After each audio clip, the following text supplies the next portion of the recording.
Welcome to the Ari Hoffman Show on Talk Radio 570 KVI, your home for the politically homeless, streaming live at KVI.com and on the KVI app. If you want to be part of the most dangerous show on the airwaves, call or text the Warrior Injury Law Studio line at 206-421-5757. That's 206-421-5757. Coming up this hour, Democrats' poster child for criminal justice reform busted for dealing drugs. But before we get to any of that, got some breaking news for you right now. Talk Radio 570 KVI. Breaking news on the Ari Hoffman Show. We cut it real close to showtime today because we were sitting at my desk watching SpaceX, the Dragon spacecraft, bring back the astronauts that Joe Biden stranded in space for over 9 months. And I know people are going to do the politics of this. I know we're going to do the politics of this. But can we stop for a minute and recognize the team at SpaceX? Elon Musk for coming up with SpaceX, the ingenuity it takes to bring people back from space, to send people to outer space. Watching that unfold live on TV is like watching the end of Apollo 13. And I know Apollo 13 happened for real, but that was a movie that we all watched. We didn't get to watch the fun of that, especially a lot of us weren't alive at the time. Watching that spacecraft come back and those parachutes deploy and the splashdown in the water, it almost looked like CG. Was that CG? I think they were simulating it so we could all see what's going on at home. We'll get the real images for you soon. But that was incredible to watch. That was incredible to watch. And let's take a moment before we get into the politics of all this and how Donald Trump's approval ratings are going to go up and how Democrats' approval ratings are going to go down. Can we just recognize how incredible that is? And thank God, thank God, thank God they are back. Thank God we have the technology to go save them. May have taken a little while, but absolutely incredible. If you weren't watching it, I'm sure that some video of it is already being clipped and put up on social media, but amazing. Really amazing. What's the media? Go ahead, Mike. Yeah. Well, I'm still watching the live coverage on TV here in the studio, and the Zodiac rafts have made their way to the capsules. And I don't think the astronauts have come out quite yet, but to my disappointment, the folks that have come to rescue the stranded astronauts as they have touched down on Earth after Joe Biden abandoned them in space, after they have returned, I'm sad to report that the folks in the boat crew are not wearing monkey masks. Boo! That would have been funny, especially because that dude who came to rescue them was wearing that alien mask when he went through. Did you see that? Yes. That was funny, right? So Yeah, I yeah. expected a little sense of humor here. Oh, the monkey masks. That would have been That would have great. been great. Like, these astronauts who have been, stuck in space for months, they come back and it's like, it's a planet of apes! No! It would have been great. Now, hang on. I'm making a prediction right now. Okay? The right is going to go, America, Elon Musk, SpaceX, Donald Trump himself, using his own farts as rocket fuel, propelled himself to the heavens and grabbed the astronauts with his bare hands, swooping them down like Christopher Reeve in the Superman movie where his cape is fluttering in space for some reason, but we won't get into that, is coming back with the astronauts on his back. Just wait for the memes. Just wait for the memes. It's either going to be Musk doing that or Donald Trump. What's the left going to do? Bury the story. There's no upside for them. There is no upside. Are they even going to acknowledge it? Can't wait to see what's the front page of the Seattle Times tomorrow, because the front page of the Seattle Times yesterday was something to behold. Now, before we get into that, what happened today was the Seattle Times did what they do. They wrote their own spin to a story about a person who is deported for supporting terrorism. Let's tell you Fox News' version of this story. Federal authorities said Brown University assistant professor and doctor deported to Lebanon despite having an H-1B visa expressed support and attended the funeral of slain Hezbollah leader responsible for the deaths of hundreds of Americans. Okay. That's what this person actually is.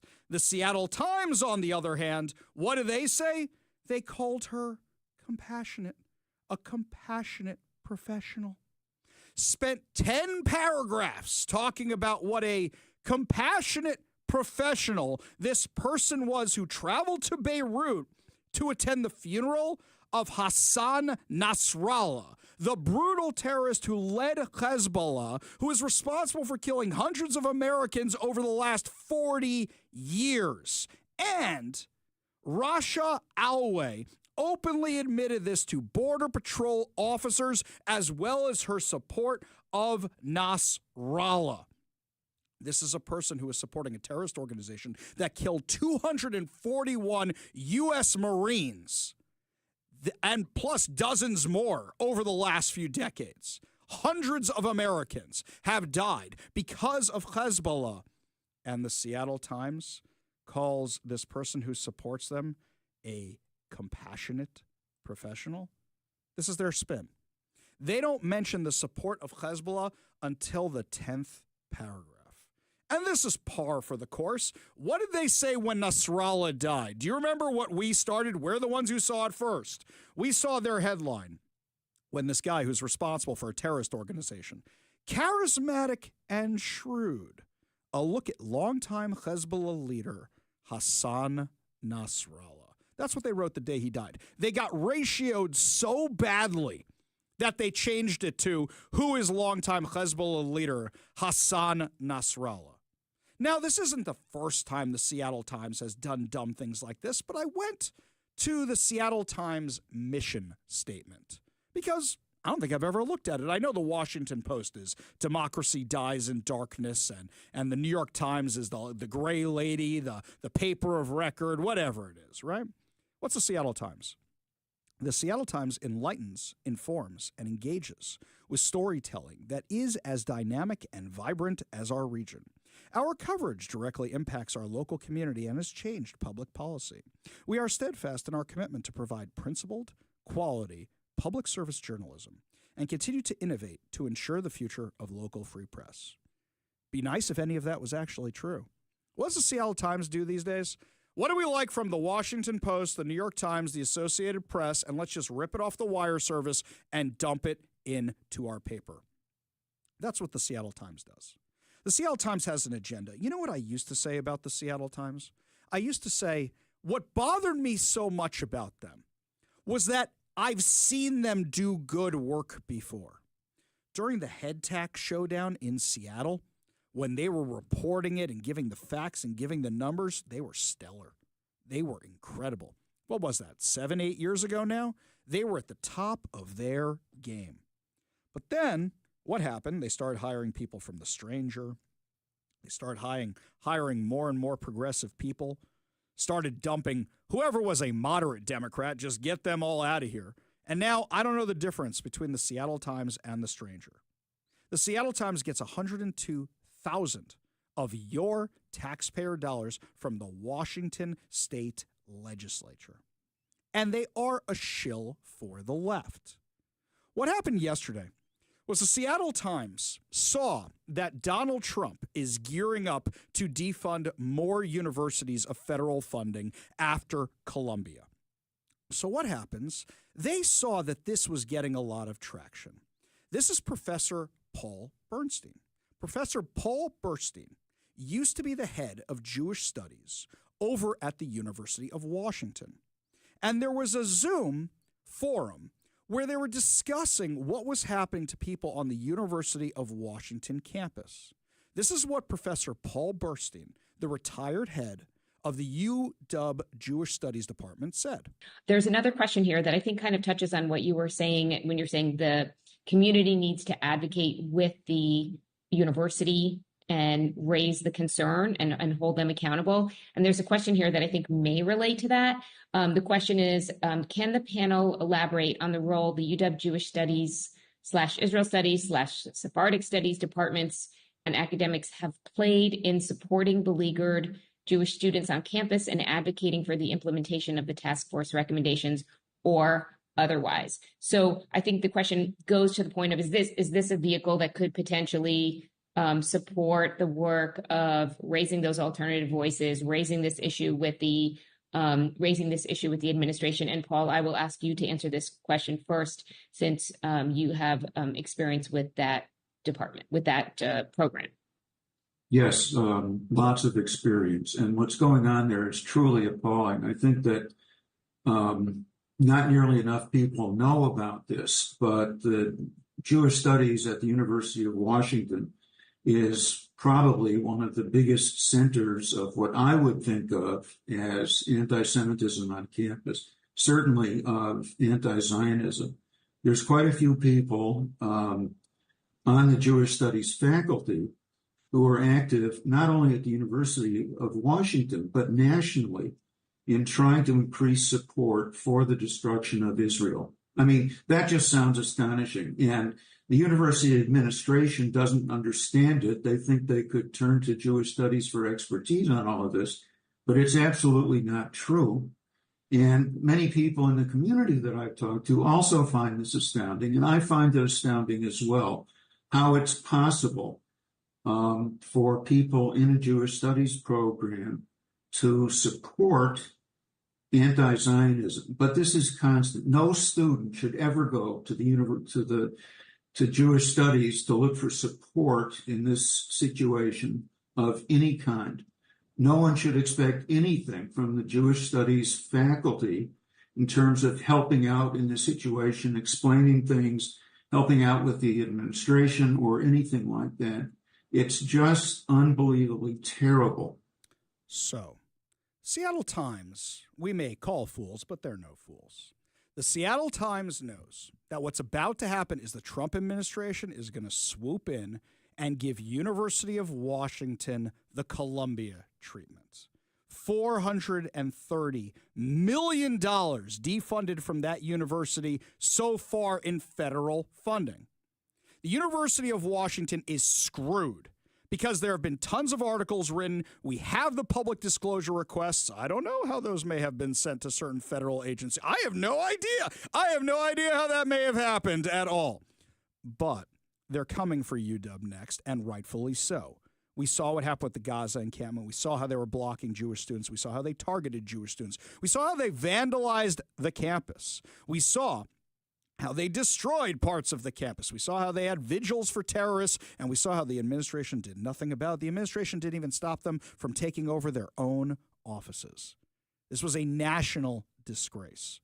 So for sure, UW is going to be made an example of. So the Seattle Times comes along. And the Seattle Times says, we don't want UW being defunded because, there are people. So, what we're going to do? We're going to go to the Jewish Studies Department that Paul Burstein, the former head of the Jewish Studies Department, was just talking about, and we're going to find some useful idiots. And after we get these useful idiots to say, what happened on campus is fine, we're going to put it on the front page of the Seattle Times. So that way, Donald Trump, who I'm sure is reading the Seattle Times, right? Donald Trump and his Department of Education, no, he can't defund them. No, this stuff wasn't even happening. This article, I'm not even going to read pieces from it. It is some of the most BS dreck I have ever read in my life. It is clear it was done specifically to provide cover for the University of Washington leadership while we know they are under investigation by the Trump administration. UW Jewish alumni right here over on social media by framing anti-Semitism as a slippery concept, meaning different things to different people, by rejecting any legitimate link between anti-Zionism and anti-Semitism, and by framing all student experiences of anti-Semitism as mere discomfort. Professor Nahr, one of the useful idiots they got, has given the UW administration, the anti-Semites on campus, a blank check to proceed at will with continued intimidation, bias, and harassment. We cannot think of a greater, more despicable betrayal. Yeah, 100%. That's not me saying it. That's UW Jewish alumni, who I know that group includes people who don't even like my show very much. But that's what's going on. The Seattle Times sold themselves out to save the federal funding at the University of Washington. Is this any surprise? Of course not. It's one of their hot button issues. They like academia. They like leftism. So what else have they done? Let's see what they've done just in the past week. Last week, they were supporting Nick Brown's efforts to stop the Trump administration from deporting criminal illegal immigrants who we have found in this area to be rapists, murderers, child molesters, child rapists, drug dealers, drug manufacturers, drug runners. And they took his side. They supported him.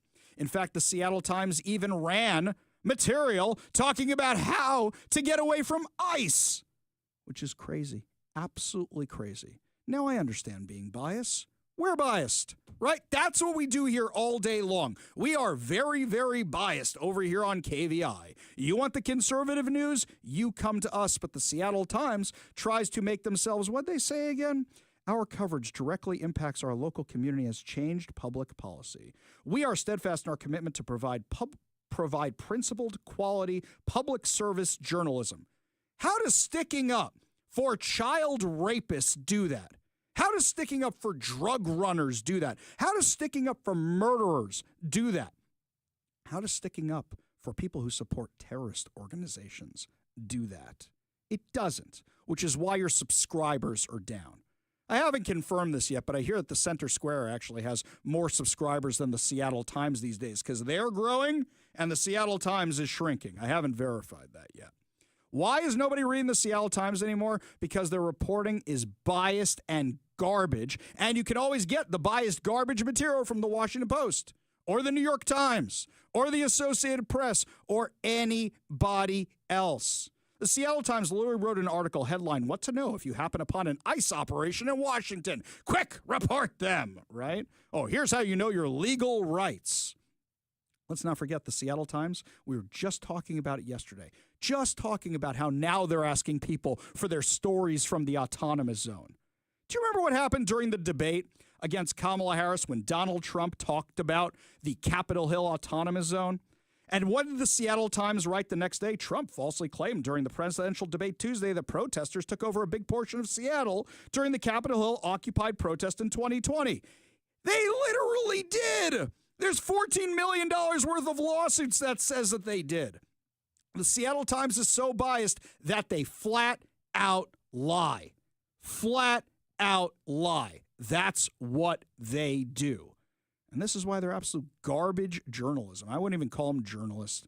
They're just biased opinion people who try to masquerade as a newspaper. They're absolute garbage.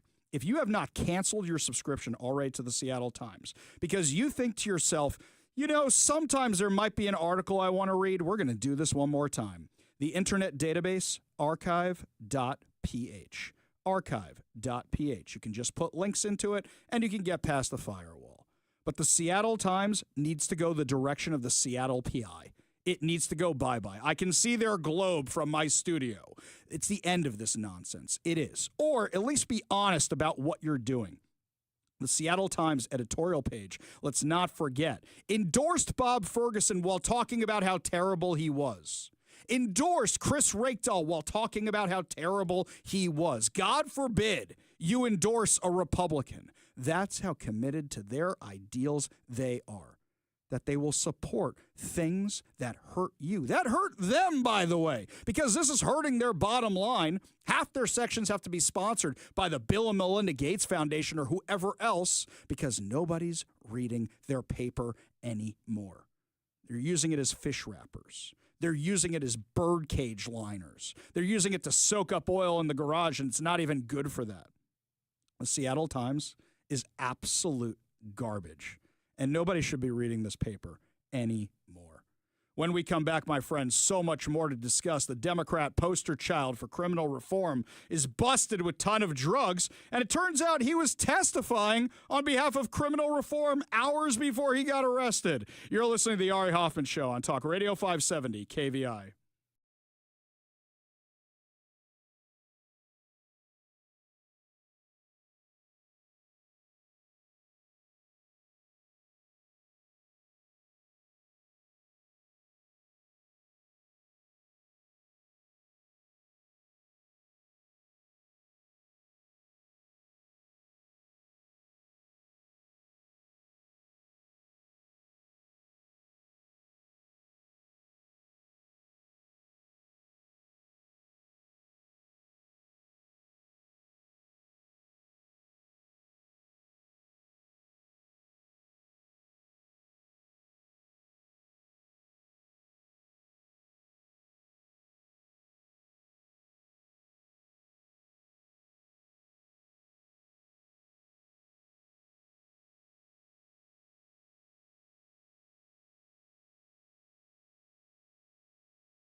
Welcome back to the Ari Hoffman Show. Just a reminder, coming up at 4 o'clock, your chance to be part of the golden age of America as we're giving away $2,025 plus a Visa, not Visa gift card, Daniel's Broiler gift card. That was autopilot left over from the holiday season. Yeah, another reason to always keep your radio tuned to 570 KVI. Left on your dial, always right on the issues. You can also stream us at KVI.com, download the KVI app, and of course, subscribe to us on whatever your preferred podcast platform is. We go to the Warrior Injury Law Studio line, take a call from Jay in Idaho. Jay, what's going on?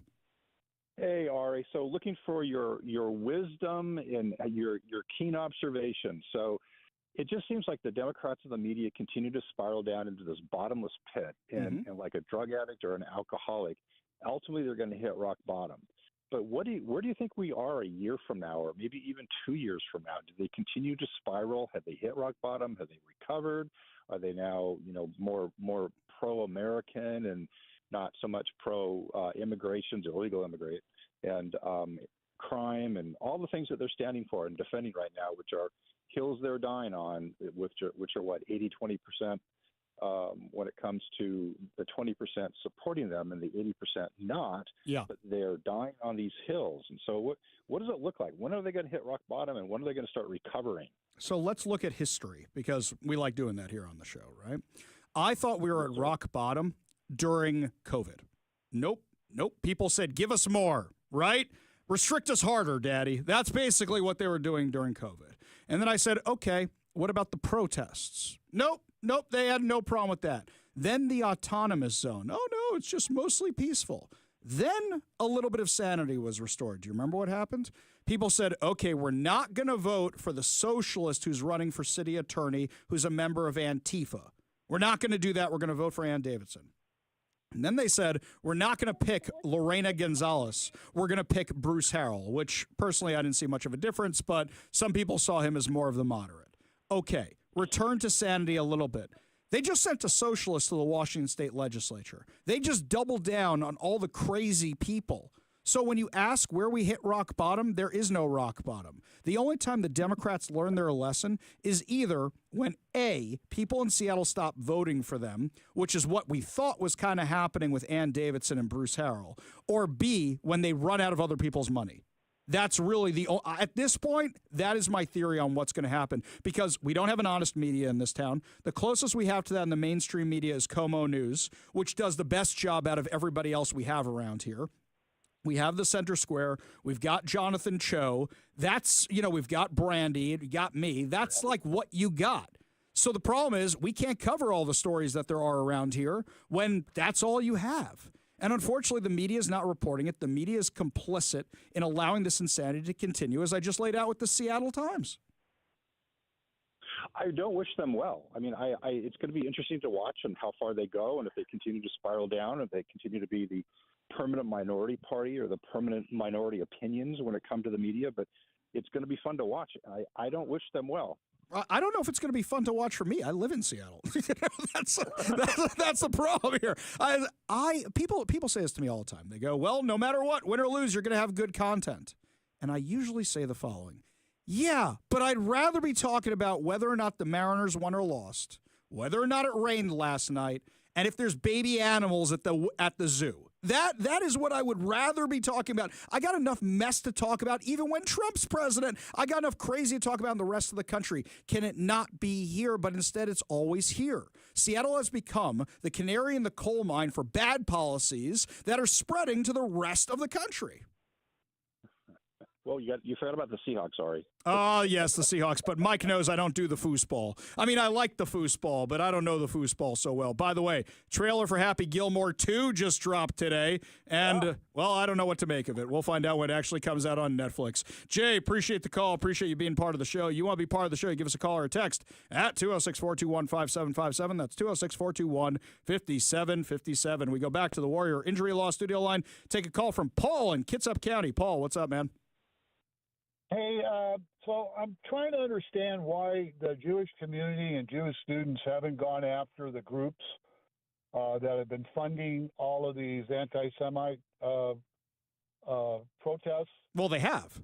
I mean, I know there's they're tons suing- of I know they're lawsuits. suing individual Well, hang on a universities, second. but Hang on a they have second. to- Paul, let me correct the record here a second. There are tons of lawsuits out there right now going after a whole bunch of these things. There's tons of Title VI complaints. There's tons of Title IX complaints. There's every complaint you can think of in the universe. And I know there's even more lawsuits being filed. In addition to that, Donald Trump got the highest percentage of Jewish votes of any That's not the president problem. since Ronald Reagan. Ari, hang on a minute. Let me finish. Mm-hmm. They're not going after the money. That's what the lawsuits are doing. The universities, and they're going after all the other things from the federal government. I'm talking about the money. Oh no, sir! There are several lawsuits out there. It's also like the families that are being have been victimized by illegal criminal immigrants and lost their families. They should go after all of these NGOs that have supported them and allowed these people to come in. So let me explain this for a second. You know the Palestine Chronicle, which we've discussed, which is the newspaper outlet that's here for a minute? They're literally the direct connection between Hamas. One of their journalists was holding hostages in Gaza. There's 2 or 3 lawsuits, I think, now after that specific group, because that's your tie to Hamas. You know what the problem is? Every time they go after Hamas, now I know you're talking about NGOs. We'll come back to that in a second. Anytime you go after these terrorist organizations, you think they actually pay? I know there's tons of people who have sued Iran and sued different terrorist organizations, and they've actually won. But the problem is these guys never pay up. So that's problem number one. The NGOs, as I understand it, there are some lawsuits pending and some lawsuits being filed right now. Yeah, there should be hundreds of them. It's really not. It doesn't make any difference if you get any money from them. You have to expose them, and then you have to break them. Yeah, I agree. Okay. Yeah, that's the point. And the left does this very well. If you want to put in a pipeline, they're going to stop you. Mm-hmm. If you want to put in a refinery, they're going to stop you. If you want to build 400 homes in an area, they're going to stop you. Yeah, I agree with you.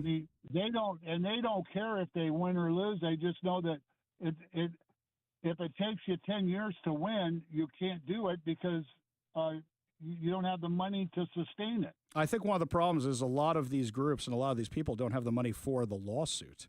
And we know that, for example, here in Washington State, a lot of these groups are literally funded by the government, like the Teachers Association, which gets over $70 million to endorse candidates or for anything else, so they could just sue all they want. Paul, you raised some good points, though. Appreciate you being part of the show. You want to be part of the show, give us a call or a text at 206-421-5757. That's 206-421-5757. When we come back, my friends, Chuck Schumer's in hot water with his own party and not liking the reception he's getting, even over at The View. We'll give you that crazy audio when we come back. You're listening to the Ari Hoffman Show on Talk Radio 570 KVI.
While we are waiting to finally see the astronauts come out of the Dragon space capsule, Mike is watching it. He is monitoring the situation very, very closely. We're waiting to actually see the astronauts. They have to be brought up on a platform. This takes time. This isn't like what they used to do with Apollo, where you fall into the Zodiac and then you can't really walk for a while. No, we're going to bring you up on the ship. So we're waiting for all that. But if this all goes according to plan, and we have every reason to believe it's going to right now we're going to get political. After we discussed American ingenuity and how amazing, and thank God they're alive, now let's get political. What do you think is going to happen to Donald Trump's poll ratings? They're going to go up. What do you think is going to happen to Elon Musk's poll ratings? Because they've been trying to make him the bad guy this whole time with Doge. They're going to go up because he saved the astronauts Joe Biden trapped in outer space. Democrats taken another loss. Now, the Democrat who's taken the worst loss recently is Chuck Schumer. Chuck Schumer, of course, lost the showdown over the continuing resolution to continue funding the government through September. He had no cards to play, and yet he talked a big game and folded like a cheap suit. So because he did that, his own party is mad at him. Now, Chuck Schumer knows that if he goes to any town halls, goes to his constituents, goes on his book tour he was planning, then what's going to happen is the anti-Israel psychos are going to show up. The progressives are going to show up, but I repeat myself. The hardcore liberals are going to show up, but I repeat myself. And also the GOP people are going to show up, and everybody's going to be yelling at him. So he says, where can I go where I'll be safe? Where can I go? He cancels his book tour, and he heads on over to the televised mental institution over at The View. But even they weren't happy to see him. That's the question. Sure. Hi. Governor Pritzker's chief of staff, Ann Caprara, has said the following. The fight going on in the Democratic Party right now is not between hard left, right, and moderate. It's between those who want to fight and those who want to cave. And it gives me no pleasure to say this to you because we are friends, but I think you caved. I think you and 9 other Democrats caved. I don't think you showed the fight that this party needs right now because you're playing by a rule book where the other party has thrown that rule book away. True. And so in my view, what you did really was in supporting that GOP partisan bill that Democrats had no input in, you cleared the way for Donald Trump and Elon Musk to gut Social Security, to gut Medicare, to gut Medicaid. Why did you lead Democratic senators to play by that book that the Republicans are not playing by? Okay, first, I'd say, Sonny, no one wants to fight more than me, and no one fights more than me. You got to fight smart. All right, stop. First, Sonny Hoffman, as always, shows she knows nothing about anything. That is not what the bill did. That's not what the bill does. A continuing resolution is funding the government at its current levels. Reduced a little bit here, raised a little bit there for GOP priorities like the military, but Donald Trump has said so many times he's not going after Social Security, Medicaid, Medicare, except for the waste, fraud, and abuse. He has been very, very clear about this. But when even Sonny Hoffman is attacking Chuck Schumer, then the left has problems. When your approval rating is, 27%? 7% according to some polls? You guys are in big, big trouble. He went there to be safe. So what does he do? Chuck Schumer says, we're going to play the hits. We're going to blame everybody else for our failures and tell you that we're going to tax the wealthy and take away their money. And you know what their attitude is? I made my money all by myself. How dare your government take my money from me? I don't want to pay taxes. Or, I built my company with my bare hands. How dare your government tell me how I should treat my customers, the land and water that I own, or my employees? They hate government. Government's a barrier to people. A barrier to stop them from doing things. They want to destroy it. We are not letting them do it, and we're united. Okay. Good. Okay. Now, I need to tell you what was going on during that clip. You heard the music playing? They were trying to play him off. Because what's he doing? And also, you don't see this, but Whoopi Goldberg is trying to stick her hands out like, wait. She's trying to stop him from what he just said. What did Chuck Schumer just say? We know how to spend your money better than you. And if you build a company here in America, we're coming for your company and we're coming for your money. Chuck Schumer just did Atlas Shrugged in 30-second soundbite. That's literally what he just did. They were trying to stop him. They were trying to play him off. Whoopi Goldberg was trying to shut him up because we're going to play that clip forever. forever because he said the quiet part out loud, thinking that's going to win him support with the normies. It's not. Did you hear anybody clapping in the View audience? Anybody. And they're going to a commercial break. What always happens when you go to a commercial break? The applause lights come on. Woo! Woo! We'll be right back. Woo! Nothing. This is how much trouble they are in right now. Because whether you're rich, whether you're poor, whether you're middle class, everybody in America is here because they want the American dream of being rich. And Chuck Schumer just said, us Democrats aren't about that. We know how to spend your money better than you do. Oh, you better believe that's going in our best of Chuck Schumer clips, and that's going to make multiple appearances. We go to the Warrior Injury Law Studio line, take a call from our friend Jane Ginn in Seattle. Jane, haven't heard from you a while. How you doing? Very good. Thank you. Hey, your program is just getting better and better. Thank you. Making me so happy to hear you. Thank you. That's very kind of you to say. What's up? The Dodge is really, really outstandingly great. You know, for locally, we need a Dodge too. Oh, Doge. Yes. Took me a minute. I'm like, if you want Dodge, we can go to my friends down at Renton Chrysler Dodge Jeep Ram who sponsor the show, and you can get a Dodge like mine. You mean Doge. Sorry. Took me a minute. I'm like, what are you talking about here? I mean, I know my Dodge is great. Yes. Doge. Okay. Anyway, on Beacon Hill right now, what's going on is the city of Seattle built both sides of a walkway. Oh, okay, Jane. Jane, I'm going to interrupt you. I'm going to interrupt you, and I'm going to tell you why I'm going to interrupt you. My kid's school used to be over there. My kid's school used to be right where you're talking about. And I saw the plans for that insanity and how it was going to screw up the whole neighborhood. Yes, Seattle's continuing with their bike lane stupidity. Yeah. And meanwhile, we've got bridges out of commission, right?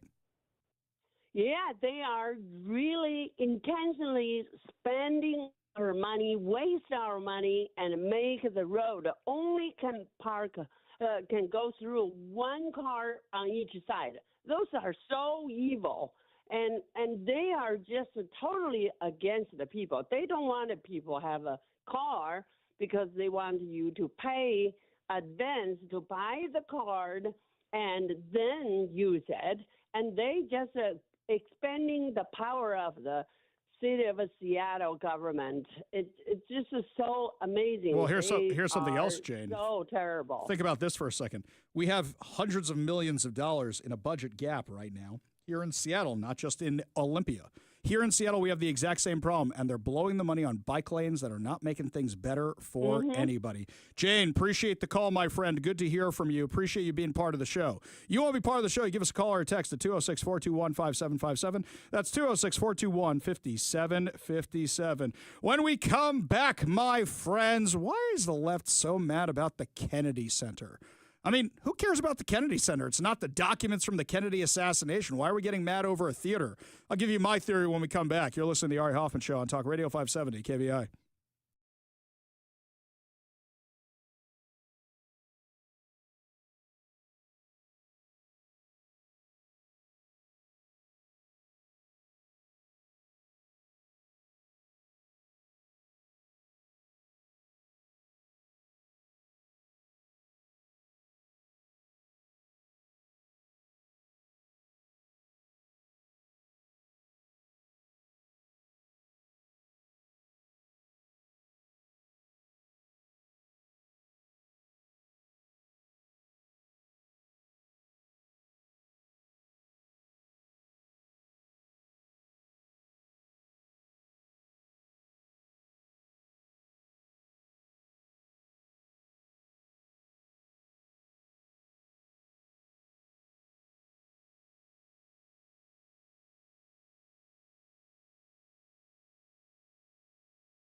Before we get into all the woke stuff, Mike has been monitoring the astronauts coming out of the Dragon space capsule, so he's going to hit us with some breaking news. Hold for the liner, my friend.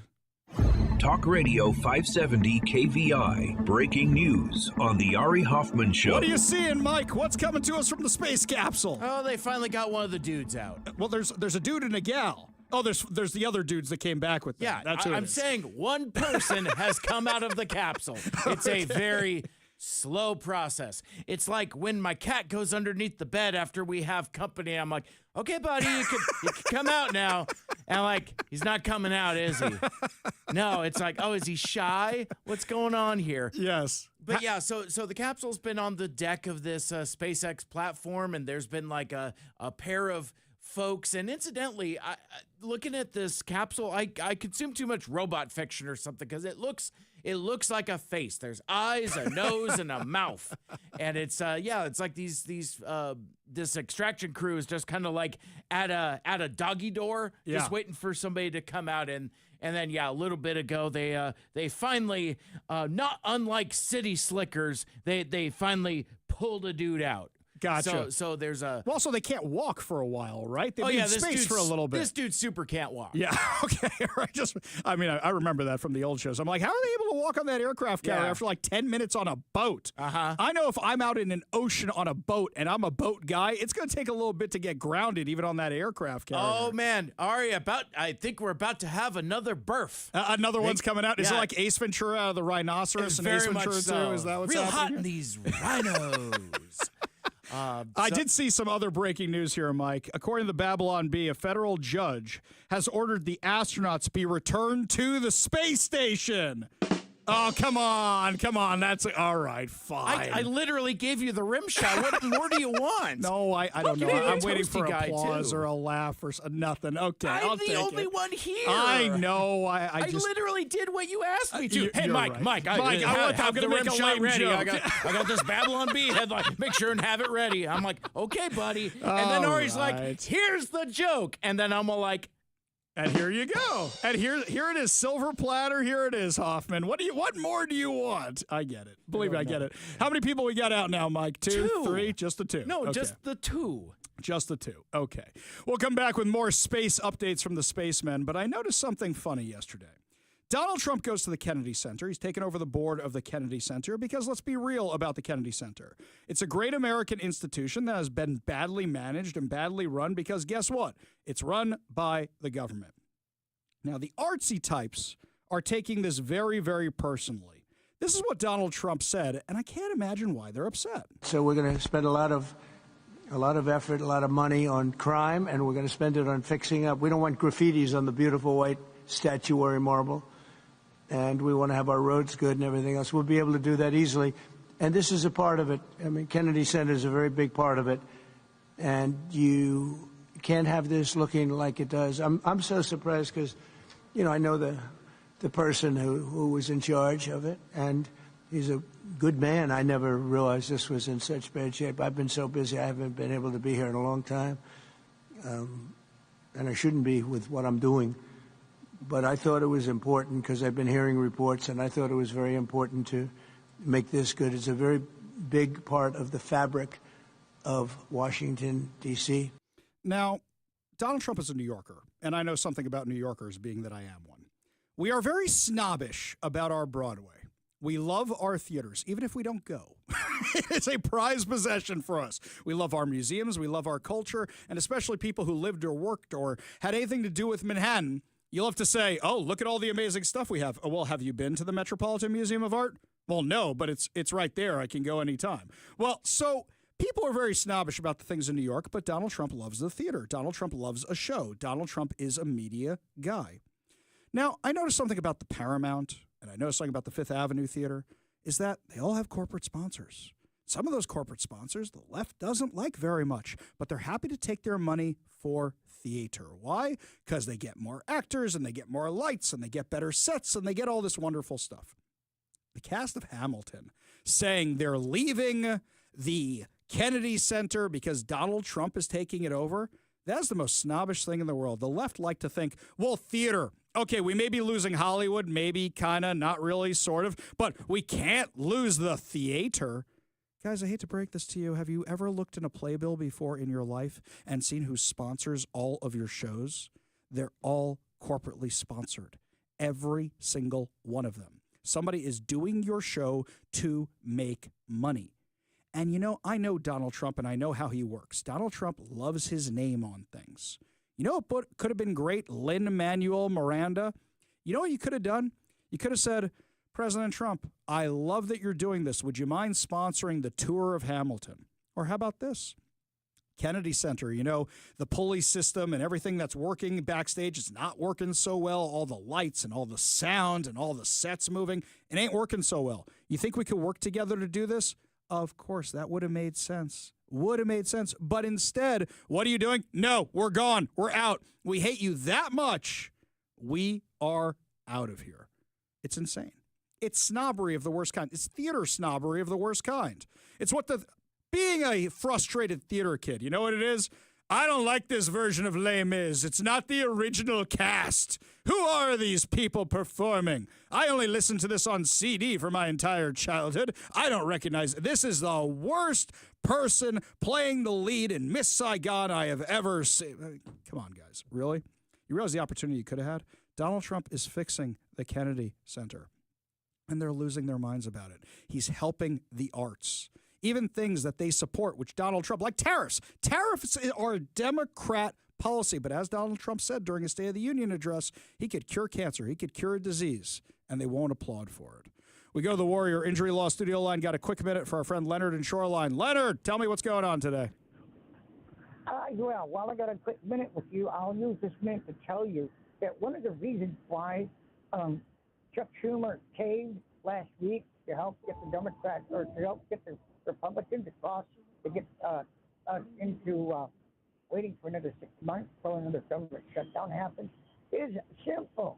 Because he knows he's going to lose an election, and he knows he is helping the Democrats spread lies about the Republicans going after Social Security, which is not true. Yeah, but I wish I had a little bit more fun. I wish this was a little challenging. Right now, this isn't even challenging. This is like when I played Major League Baseball on Nintendo and didn't tell my friend how to move the ball different directions, so he just kept pitching it down the middle, and I kept hitting them out of the park. Leonard, appreciate the call. Appreciate you being part of the show. You want to be part of the show, you give us a call or a text at 206-421-5757. When we come back, another pedophile teacher is walking free in Washington. Also, don't forget, coming up at 4 o'clock, your chance to be part of the Golden Age of America. That's up next, my friends, with our contest to win $2,025. You're listening to the Ari Hoffman Show on Talk Radio 570 KVI.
Welcome to the Ari Hoffman Show on Talk Radio 570 KVI, your home for the politically homeless, streaming live at KVI.com and on the KVI app. If you want to be part of the most dangerous show on the airwaves, call or text the Warrior Injury Law Studio line at 206-421-5757. That's 206-421-5757. A budget battle is looming in Olympia, but it's not between Democrats and Republicans. More Dems in disarray. But before we discuss any of that, my friends, it is time for your chance to be part of Donald Trump's golden age of America. I can proudly proclaim that the golden age of America is upon us. Now, here's how this works, my friends. Every single weekday, you're going to get a chance to win over $2,000 in cash and a $50 Daniel's Broiler gift card. All you have to do is text the keyword I give you. Not your name. We're like Liam Neeson. We will find you if you are the winner. If you text your name or any other personal information, you void your entry. If you do not have a phone, a text that can text, you cannot enter. This is for texting only. So you are just to write the word, not your name, nothing else, just the word, for your chance at $2,025 plus a $50 Daniel's Broiler gift card. This is your opportunity, my friends. All you have to do is text the word swag to 206-421-5757. That's swag, spelled S-W-A-G. As in, they're going to be giving out a lot of SpaceX swag after they just rescued the astronauts. And there's going to be a lot of swag printed with Donald Trump and Elon Musk rescuing astronauts after they just rescued the astronauts. Text the word swag, just the word swag, S-W-A-G. to 206-421-5757. Don't forget, you have until 5 p.m. to text the word swag to 206-421-5757. Your next chance to win comes tomorrow at 8 a.m. Thank you to danielsbroiler.com, and remember to check them out at their website to reserve a table, place your takeout or delivery order, and more. Only in America. Yes. But we're going to usher in a new golden age of American success for the citizens of every race, religion, color, and creed. Oh, yeah. You know what I want? To usher in the space age. I think he should just say that. We're ushering in the golden space age. Golden rockets are going to be flying everywhere. Me and my friend Elon. Elon, love that name. Means tree in Hebrew. You may not know this, but Donald J. Trump, the J in Donald J. Trump stands for Jewish. That's why I like Israel so much. It is the greatest country in the world, and soon we'll have a planet on Mars. We're going to have our own base on Mars. Thanks to my friend Elon. Thanks to him, we're going to have a base on Mars. The International Space Station, old garbage, done. We're getting rid of it. Obsolete. We're going to have beautiful golden space station, golden rockets for the golden space age. I think my Trump's getting better. Yes? No? Yeah. Uh-huh. Okay, fine. Be that way. I saw you laughing in there. I saw you giggling a little bit in there. When Mike laughs... I think the orange face gives you superpowers. Without it, it's you don't quite got the juice. You might say you don't have the swag. Oh, a word you might want to text. Yeah, there it is. Until 5 o'clock today to 206-421-5757. That's 206-421-5757. And what will you do with that money?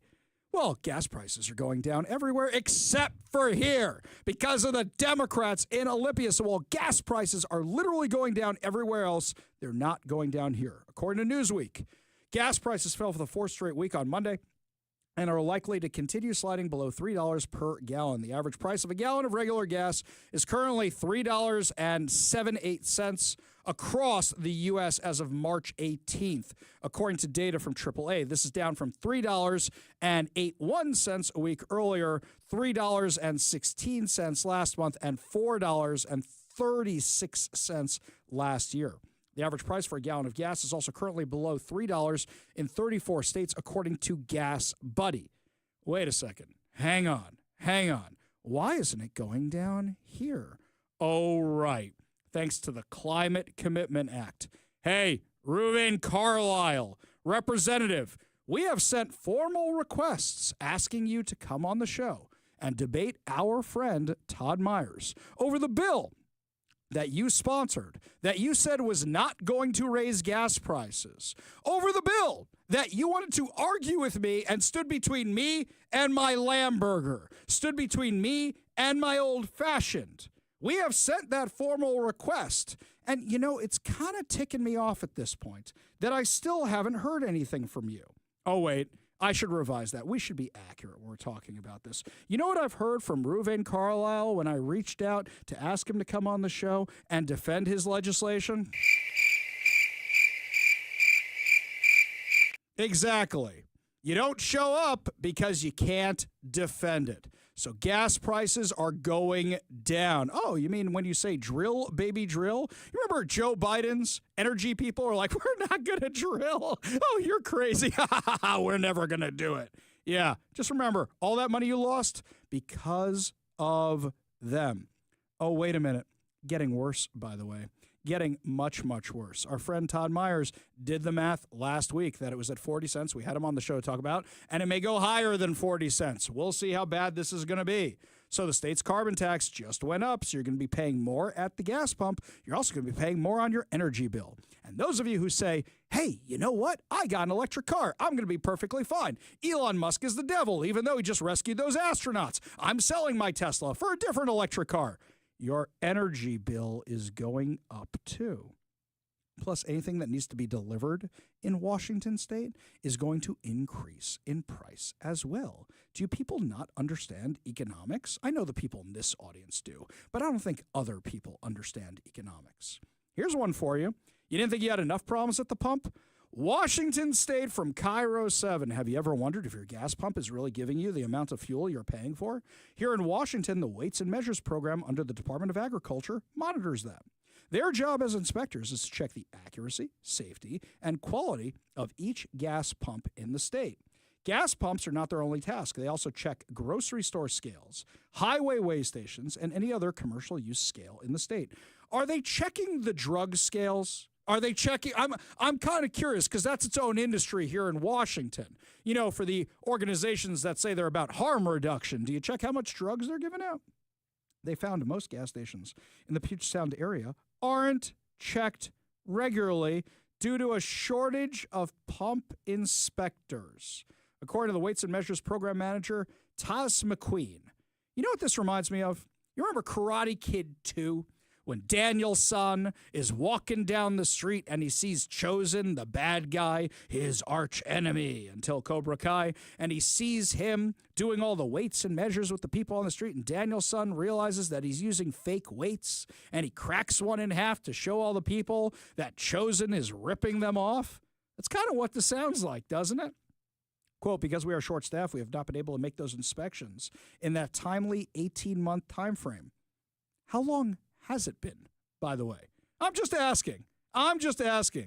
For example, let's take me for a minute. Am I perfect about changing the air filters on my house? No, I'm not. And I learned that the hard way. In fact, there was one air filter I didn't even know about. Thank God our friends over at Allred came over to my house, found it. They go, this thing hasn't looked like it's been cleaned in 5 years. I'm like, oh, thank God. I didn't know that thing existed. I don't think it's been cleaned in 15 years. But anyway, they hooked me up. They're taking care of my house. But yeah, if it's 18 months that you know about, how long has it really been since you checked the gas pumps? There are 1,055 gas stations across King, Pierce, and Snohomish County. Those stations are supposed to be inspected every 2 years or less. Cairo 7 requested the gas station inspection reports for 2023 and 2024, and they only received 75 reports. Out of those 75 reports, 26 of them showed the pumps had an issue with usability and fill accuracy. Summed up, only 7% of the county's gas stations have been inspected in the last 2 years, and a third of those failed inspection. You know those stickers on your gas pump when you pull up that you ignore, unless they're sliced or you know something really wrong with them? Check the dates. and then ask the gas station what's going on, though it may not even be the gas station's fault. Oh, you mean the government sucks at something? Didn't see that one coming, by the way. Speaking of the government being absolutely terrible at things, according to the News Tribune, a former Olympia school district teacher who was accused of child molestation is able to just walk free after a plea deal. Are they going to let him go back to the Olympia school district? I mean, I'm just kind of curious here. Jonathan J. Moore, 35, pleaded guilty to third-degree assault in Thurston County Superior Court. Prosecutors previously charged him with third-degree child molestation, second-degree sexual misconduct with a minor, and communication with a minor for immoral purposes. Those charges stemmed from accusations from a former student who is now 19. The student told police Moore groomed him. Okay, process that for a second. While he attended Jefferson Middle School and molested him when he attended Capitol High School. Moore entered an Alford plea, which means he maintains his innocence but pleaded guilty to an amendment charge to avoid a possible worse outcome. He says, I do not believe I am guilty of this offense. I am pleading guilty because it is not factually consistent with the original charges alleged. However, after consulting with my lawyer, I wish to plead guilty now to take advantage of the prosecutor's recommendation. He says that he feels there's a substantial likelihood that he would have been convicted if the case proceeded to trial, which means you did it. Under the deal, the prosecuting attorney's office recommended Moore get a first-time offender waiver and credit for time served so he would not go to prison. Additionally, the office advised Moore be ordered to have no contact with the victim for 5 years. It should be for life, don't you think? As well as complete a psychosexual evaluation and follow through with any recommended treatment. The deal also called for Moore to have no contact with minors except for the approval of a treatment provider. He must also provide a DNA sample and pay mandatory fines and fees. I got a question. Where's the registering as a sex offender? Shouldn't that be on here so that you can put that little red dot on those websites and people know he's nearby? Judge Mary Sue Wilson followed the prosecutor's recommendation when she delivered a sentence on Friday. Moore was officially sentenced to 1 day of total confinement, but he got credit for 1 day of time served in the county jail. Wilson also served Moore to 12 months of community custody, according to court records. Olympia police arrested him in February of 2023, about 6 months after starting an investigation into the student's accusations. His bail was set at $25,000, which he posted the day after his arrest. The student victim told police he had met Moore at Jefferson Middle School, where Moore taught a digital media class. Moore later followed the student to Capitol High School. The student said Moore communicated with him through Skype, email, and other chat apps. That means they have screenshots. That means they have the proof. They would often spend time together after school as well. The relationship became sexual once the student reached high school. There, he said, Moore demanded he call him his boyfriend and tell him he loved him. At one point, the student said Moore called him every night around 11:30 p.m. and they would talk until 1 a.m. During this time, the student said he hid who he was talking to from his parents, and he started to fail his classes. He said Moore began doing his homework for him, which resulted in him not knowing algebra or geometry. Now, I don't want to get into the more graphic parts of the rest of this, but I will jump ahead to an Olympia police detective contacted Capitol High School administration on August 12, 2022, and learned that Moore had been placed on leave due to other professional misconduct allegations involving students. He wasn't the only one. The district fired Moore on September 15, 2022, for matters that were separate from the situation that led to his arrest. The Olympia School District conducted its own investigation, which included several witness accounts of Moore making inappropriate comments about relationships and sex. Witnesses also alleged Moore threatened to fire students from the school's KOUG TV program if they had any contact with the student victims, so he meant to ostracize the kid. Around the time of Moore's arrest, Jefferson Middle School principal Jane Allaire sent an email to families that acknowledged the situation, which the Olympian had previously reported. This is sick, and this guy is not getting any jail time whatsoever. Is that actually justice here in Washington? This is disturbing on multiple levels. How many predators are in our schools? Mike, since January, what is this, the 10th, 11th, 12th, 15th case we've covered? I don't think we're at 20 yet, but these are the ones we know about. How many others are out there that we don't? It seems like it's a non-stop flood. And you know something that bothers me? I can admit, as a conservative who loves law enforcement, that there are bad cops. I can admit, as a conservative, as a Republican who loves our military, that sometimes there are members who don't live up to what we hope for the military. I can admit that. Can you find any Democrat who's actually an office holder? Can you find any Democrat that will admit that they have a problem in the schools? Not one. Not one. They get mad when you call for investigations. They get mad about it. When you say, hey, we want cameras in the classroom to protect the students and the teachers, they get mad about it. But then they say we want body cameras for the cops. And I'm in favor of the body cameras of the cops. The double standard is clear as day. And in this case, what do we do with things we value in our society? You lock them up in safes, or you get security for them, or you get an alarm for them, or whatever the case may be. You get something to protect it. And here, so many people are content not protecting their kids. Think of how exposed these schools are, not just to predators, but also to somebody wishing to do harm. Democrats all the time, oh, another school shooting, we got to go after the guns, but they never, ever talk about securing the school campus.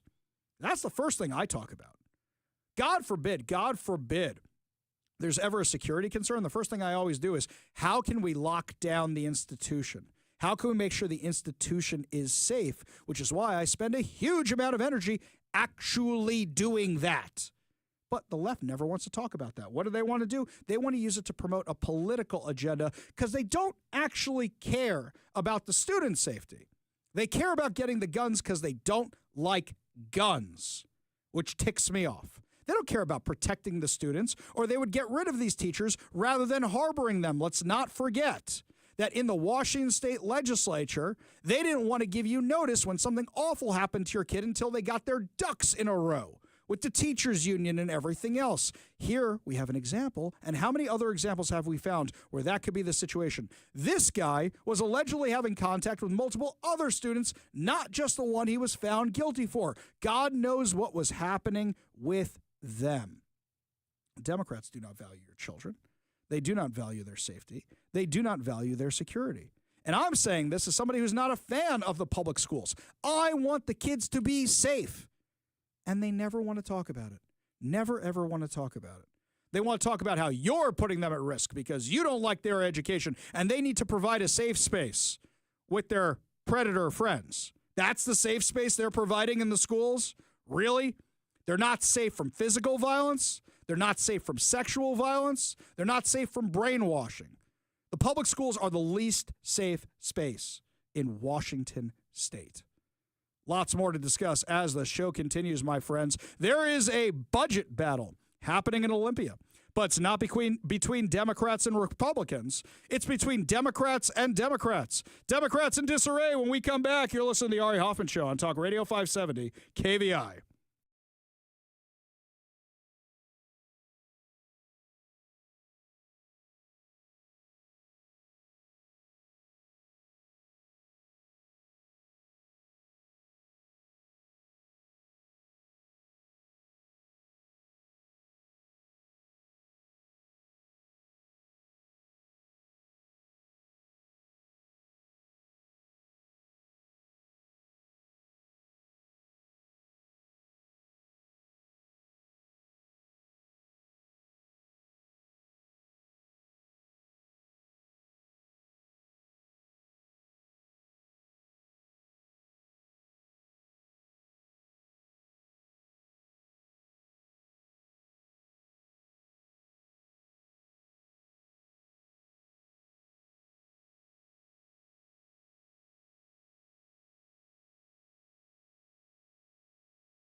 I got to start with a correction. This whole time we've been talking about what happened at Hamilton Hall at Columbia, where we talked about the maintenance staff was held captive or was held hostage. Turns out, my friends, it was more of a toy soldiers situation. The movie with Sean Astin and Will Wheaton and everybody else. It's a great movie, but it sounds more like that's what happened. According to the New York Post, a new federal investigation has been opened into embattled Columbia University after two members of the Ivy League school's maintenance staff said they were forced to fight their way out of the building they were trapped in by pro-Hamas activists last year. The on-campus protests in the Quad lasted nearly 2 weeks. NYPD were eventually called in to clear the occupation of Hamilton Hall, where the workers say they were trapped. According to the New York Post, Lester Wilson and Mario Torres alleged they had been forced to scrub off swastikas on campus and were also attacked and briefly trapped by the anti-Semitic mob during the takeover of Hamilton Hall last spring. The Equal Employment Opportunity Commission, a federal agency tasked with enforcing civil rights laws in the workspace, is investigating the allegations. The two janitors are represented by former U.S. Attorney General Bill Barr. That's a name I haven't heard in a long time. And his firm. And they're filing claims under Title VI of the Civil Rights Act, alleging that they were retaliated against for reporting anti-Semitic and racist conduct. According to documents obtained by the outlet, Wilson and Torres were both injured and traumatized by the mob that took over the university, and they haven't been able to return to work. The complaint read, hours after President Shafiq issued her statement that the university had become unsafe for everyone, an anti-Semitic mob assaulted two janitors inside Columbia's historic Hamilton Hall, calling them Jew lovers, referring to the occupation of Hamilton Hall last April. Columbia had indeed become unsafe for everyone, including the two janitors who were trapped inside Hamilton Hall. As for these two men, Columbia had for months been a hostile environment in violation of Title VII. In November 2023, following the October 7th massacre in Israel, racist and anti-Semitic graffiti began to appear on campus. According to the complaint, Mr. Wilson recognized the swastikas as symbols of white supremacy. As an African-American man, he found the images deeply distressing. He reported them to his supervisors, who instructed him to erase the graffiti. No matter how many times he removed the swastikas, individuals kept replacing them with more. Wilson reportedly lost count of how many swastikas he had to clean. Torres, who is Latino, said it was dozens, adding they were so offensive and Columbia's inaction was so frustrating that he eventually began throwing away chalk that had been left in classrooms so vandals would not have anything to write with. However, Mr. Torres was reprimanded by his supervisor for doing so. So hang on. The guy realizes that the students are using the chalk in the classrooms. By the way, they still have chalk in college classrooms. Using the chalk in the classrooms to do this, throws it away, and they get mad at him about it. Janitors know that Columbia requires an electronic ID to access Hamilton Hall and that the entire building is equipped with security feeds, so it should have been easy for authorities to find the perpetrators. However, the continued amount of anti-Semitic, explicit, and racist graffiti on and around the campus led the men to conclude there was no reason to believe Columbia investigated any of the incidents. In December of 2023, after Torres and Wilson saw masked activists marching through Hamilton Hall chanting "From the river to the sea, Palestine will be free," drawing swastikas and other graffiti in the building, Wilson said he was told by campus security that the trespassers and vandals were exercising their First Amendment rights and nothing could be done. While they're vandalizing the building? After the radicals created an encampment on campus last spring, Wilson claimed his union told him last year that they would offer overtime to custodians who agreed to clean up after the campers. He agreed, but according to the complaint, he spotted a colleague inside the encampment cleaning the mess within it. He saw and heard members of the encampment shouting "Jew lover" and "Zionist" at the colleague while he worked to clean up their mess. He opted to return to his normal shift because he didn't feel safe in the encampment, a sentiment that Torres shared. On April 29th, Torres and Wilson were working in Hamilton Hall when masked agitators stormed and occupied the building. According to the complaint, masked intruders obstructed Mr. Torres' path at every turn. Mr. Torres had no idea that all the while rioters had been zip-tying shut the exits on the ground floor of Hamilton Hall. So they're like the limo driver in Die Hard who's driving around trying to find the way out, and they can't find the way out. Additionally, Mr. Torres observed what he initially seemed like chaos was actually highly coordinated. Unmasked women and a masked man barked orders at the rioters, directing them to different areas of Hamilton Hall. Radicals also barricaded the doors with vending machines. To escape, Torres tried to fight his way out, but one masked rioter told him, I'm going to get 20 guys here to blank you up, and violently shoved him. According to the complaint, Mr. Torres pulled a fire extinguisher, which was within arm's reach, off the wall to defend himself and replied, "I'll be right here." You guys are so progressive, you assaulted a man of color to push your progressive ideals. New York City Police Department was eventually called in to clear out the building. Over 100 people were arrested. Columbia University had a shift to remote learning. Now, earlier this month, the Trump administration cut over $430 million in federal funding from Columbia for not addressing rampant anti-Semitism on campus. Well, now you have a black victim and a Latino victim. Hey, where's BLM? Where's BLM? Where's any of those immigrant rights organizations? Where are they right now? Oh, right, they're advocating for the terrorist that got arrested and deported for doing all this and organizing all this on campus. When we come back, my friends, SpaceX just saved the astronauts that Joe Biden abandoned at the International Space Station. And did Seattle Mayor Bruce Harrell have some good words for Elon Musk?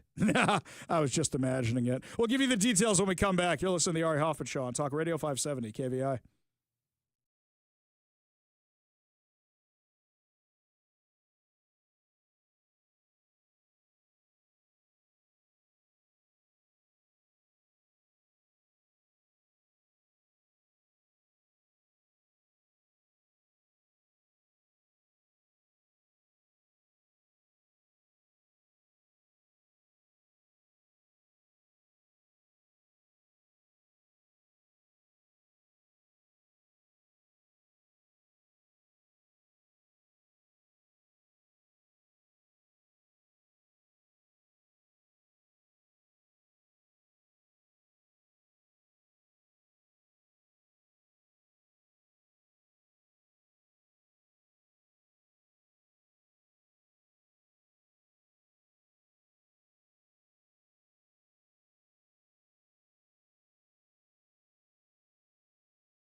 Welcome back to the Ari Hoffman Show, my friends. Don't forget, you only have a few minutes left to enter that keyword to enter KVI's Golden Age of America giveaway and your chance to win $2,025 and a $50 gift card from Daniel's Broiler. I'm looking at the video footage. I've been doing it during the commercial breaks of the SpaceX splashdown. There's literally a pod of dolphins saying hi to the astronauts. You could not have directed a more perfect blue sky day. It looks like something out of a movie. It looked too perfect. I thought it was CGI before. It looked too perfect, but it's amazing. And we were sitting there before, me, Mike, and Jeff Pogula from Northwest News Radio, right before we went on air, looking at this. And I remarked to both of them, I said, it's amazing that this is going on, but you realize there's people cheering in one direction or the other for the political reasons. We're looking at it going, it's amazing they're coming back. Look at the technology. Look how incredible this is. And there's people who are sitting there going, well, I want that thing to come down safely so Trump gets the credit or so Musk gets the credit. Or I want that thing to blow up, God forbid. So that way, Elon Musk strikes out and Donald Trump has a fail. Can we just take a minute and acknowledge how incredible this thing actually is? Really, how incredible this whole thing is. It really, really is. The technology, it's amazing because Elon Musk wanted to go to Mars. That's really why we're able to get these guys back. It's really incredible. It's like something out of The Martian. Now, maybe one day we'll get to have the Matt Damon story. Meanwhile, what's going on? Also, hopefully not, because we totally left that dude on the planet. But he made it back, okay? Eventually, a whole lot of poop potatoes later, and he eventually made it back. Let's hope that's not a true story. Okay, fair enough. I do love that analysis that was done, I think it was by Forbes a few years ago, on how much money the U.S. government has spent rescuing Matt Damon from all the different times they've had to rescue him in all the different movies. That was it was in the trillions. It was literally in the trillions of dollars. But anyway, you would think people would be praising Elon Musk. The only thing that could have made this more epic is if Donald Trump had been there helping them off the spacecraft, or Elon Musk had been there. I think that would have been a little showboaty. I think it's good the way it is. But people around here are still lighting Teslas on fire. It's absolutely, absolutely crazy. Chris Daniels from Como 4 has a story for us. Yeah, Molly, Seattle police do say they have surveillance video of this attack, which happened right outside an old fire station here on Capitol Hill at a time when Tesla is taking hits in more ways than one. It was once a symbol of innovation and is now a target with a capital T. I thought for a moment that maybe someone had just overdosed on fentanyl. Lucien Pellegrin ran out of his Seattle store to find a Hang on. Can we acknowledge that little thing? I thought it was just somebody overdosing on fentanyl and lighting themselves on fire is the part of the sentence he didn't finish. Wait, I thought Capitol Hill is such a progressive place. The ancient ruins of the autonomous zone. He thought it was just some guy lighting himself on fire because of fentanyl. burning car. Basically the right corner of a hood on fire of a Tesla. Seattle police say someone firebombed the parked Tesla on 15th Avenue East and ran away Thursday night. No one was hurt. Teslas have now been vandalized multiple times this week from Linwood to Soto, and shots have been fired at dealerships in Oregon. This as protests outside dealerships have increased because of the association with billionaire Elon Musk, who has taken a sledgehammer to the government workforce in his role with Doge. AG Pam Bondi now suggesting vandals should watch out or face 20 years in prison. What do you make of these attacks here locally? Well, there's absolutely no room for property destruction. That is illegal. Seattle Mayor Bruce Harrell says his office has spoken with the police department about it all. Hang on a second. There's no room for property destruction in Seattle. Have you seen our freeways?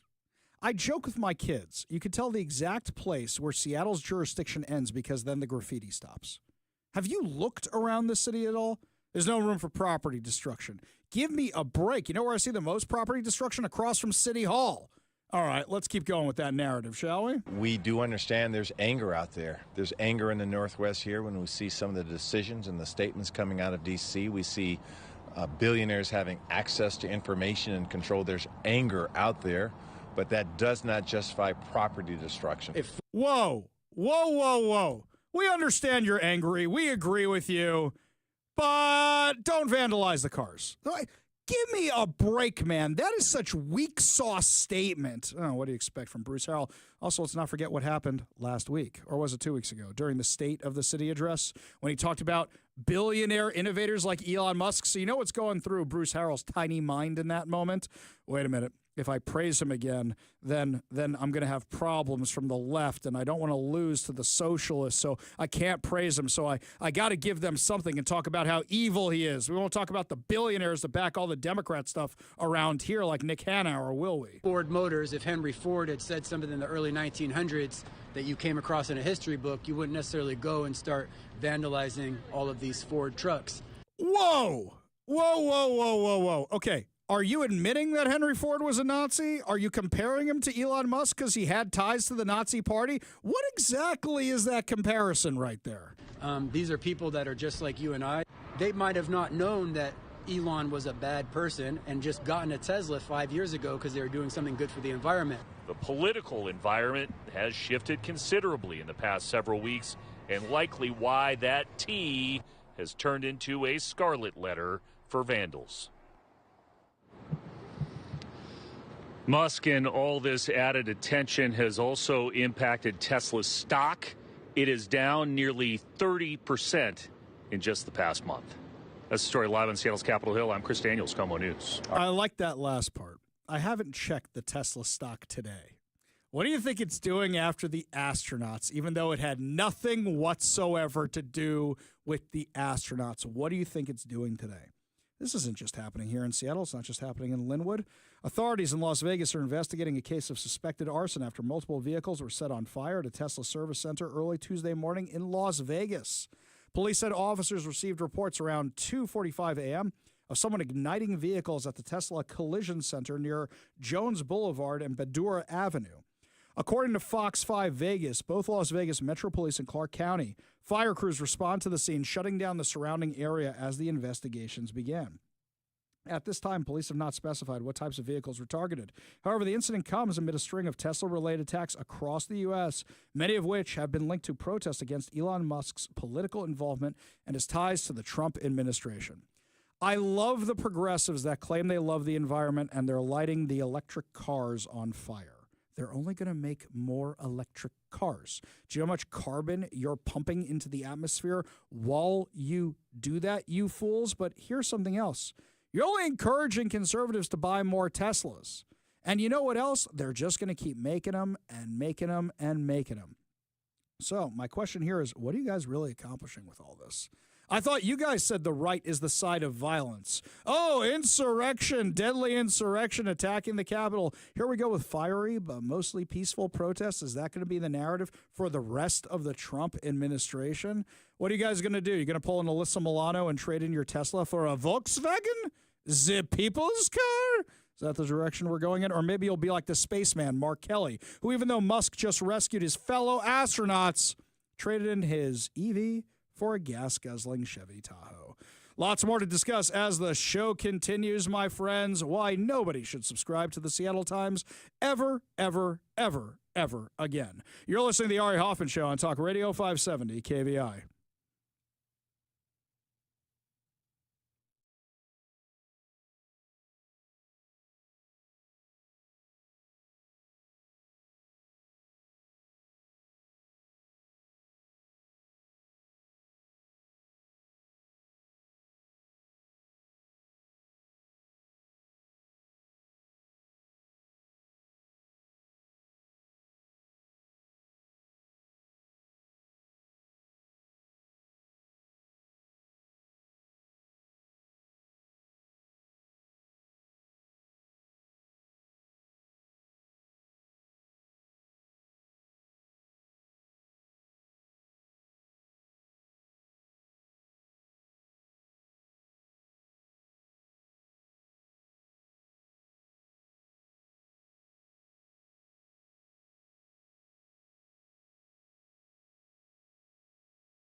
Welcome to the Ari Hoffman Show on Talk Radio 570 KVI, your home for the politically homeless, streaming live at KVI.com and the KVI app. If you want to be part of the most dangerous show on the airwaves, call or text the Warrior Injury Law Studio line at 206-421-5757. That's 206-421-5757. Coming up at 5:45, your chance to win fantabulous prizes, including a $50 Daniel's Broiler gift card, plus so much more. But before we get to any of that, if you still have a subscription to the Seattle Times, if you still have one, can you please call me and tell me why? Can you please text us and tell me why? 206-421-5757. That's 206-421-5757. If you still have one, you are enabling the stupidity I'm about to talk about from the Seattle Times. Headline today: former UW doctor deported by Trump administration, recalled as compassionate professional by David Gutman, Seattle Times staff reporter. Dr. Rasha Alaway. By the way, I do love that the word Rasha in Hebrew means evil. I do like that. We'll come back to that. Dr. Rasha Alaway, the Lebanese doctor deported over the weekend by the Trump administration, was helpful, kind, and extremely professional, according to former colleagues at the University of Washington, where Alaway worked for a year in a prestigious kidney transplant fellowship program. They said she stood out among 15 or so doctors who applied for the fellowship. She was a really strong candidate, noting she had strong training from a medical school in Lebanon. And she was an articulate, compassionate person. And they said, and I continue to think of her as a very compassionate, knowledgeable, very good physician. Let me count paragraphs for a second here until they get to the meat of this. 1, 2, 3, 4, 5, 6, 7, 8, 9, 10 paragraphs after all the kissing but. The Department of Homeland Security wrote on social media that Alaway was deported because she had traveled to Lebanon to attend the funeral of Hassan Nasrallah, the former leader of Hezbollah, a Lebanese militant group and political party that is designated a terrorist organization. You see how they word that so carefully? Well, they're designated a terrorist organization. We're not sure if they should be one. We don't want to say terrorist group. We want to say militant group. You know, they're responsible for the death of at least 241 U.S. military service members. You remember that? You remember the bombing of the military barracks? They did that. Nasrallah was responsible for the death of hundreds of Americans. They bury that in the 10th paragraph. Would you like to know what she was deported for? According to Fox News, federal authorities said Brown University assistant professor and doctor deported to Lebanon despite having an H-1B visa expressed support and attended the funeral of slain Hezbollah leader responsible for the deaths of hundreds of Americans. Last month, Rasha Alaway, Rasha means evil in Hebrew, traveled to Beirut, Lebanon to attend the funeral of Hassan Nasrallah, a brutal terrorist who led Hezbollah, responsible for killing hundreds of Americans over a 4-decade terror spree, said the Department of Homeland Security Assistant Secretary Tricia McLaughlin in a statement to Fox News. Alaway openly admitted this to Border Patrol officers as well as her support of Nasrallah. McLaughlin said, a visa is a privilege, not a right. Glorifying and supporting terrorists who kill Americans is ground for visa issuance to be denied. This is common sense security. If somebody says they want to kill you and destroy your country, why would you let them be a guest in your country? This makes sense, doesn't it? Hilton Beckham, U.S. Customs and Border Protection, Assistant Commissioner of Public Affairs, told the outlet foreign nationals who promote extremist ideologies or carry terrorist propaganda are inadmissible to the U.S. Plain and simple. Exactly right. Exactly right. But the Seattle Times, hang on, what'd they call her again? Let's go back to that headline. Wait, 1, 2, 3, 4, 5, 6, 7, 8, 9, 10 paragraphs. I got to go back up. Former UW doctor deported by Trump administration, recalled as compassionate professional. Funny, Do you remember how they described the terrorist leader, Nasrallah, when he died? We were the ones who broke this story. And it went viral, forcing the Seattle Times to change the headline. Remember what they wrote? Charismatic and shrewd. A look at longtime Hezbollah leader Hassan Nasrallah. That's what you guys wrote about the terrorist head. Why didn't you just call him the austere religious scholar? Why didn't you guys just do that? Come on, we were waiting for it. And you know the joke was? I said, no way they would be that stupid. No way. And what did I do? I went right to the Seattle Times website, and it was right there waiting for me.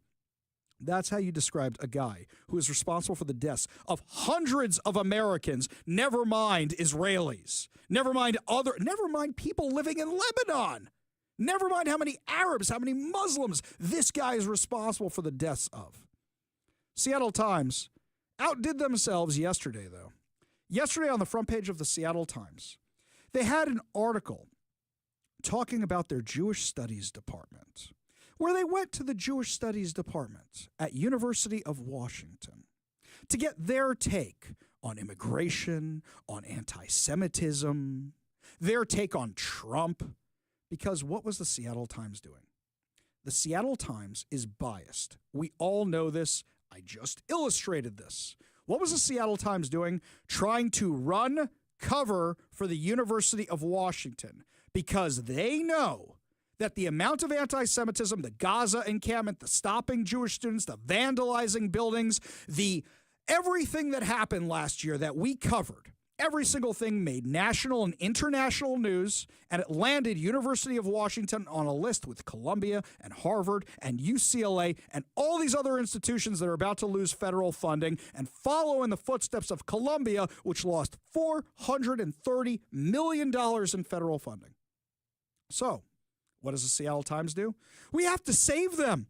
We have to save the academics as opposed to reporting what actually happened at the University of Washington.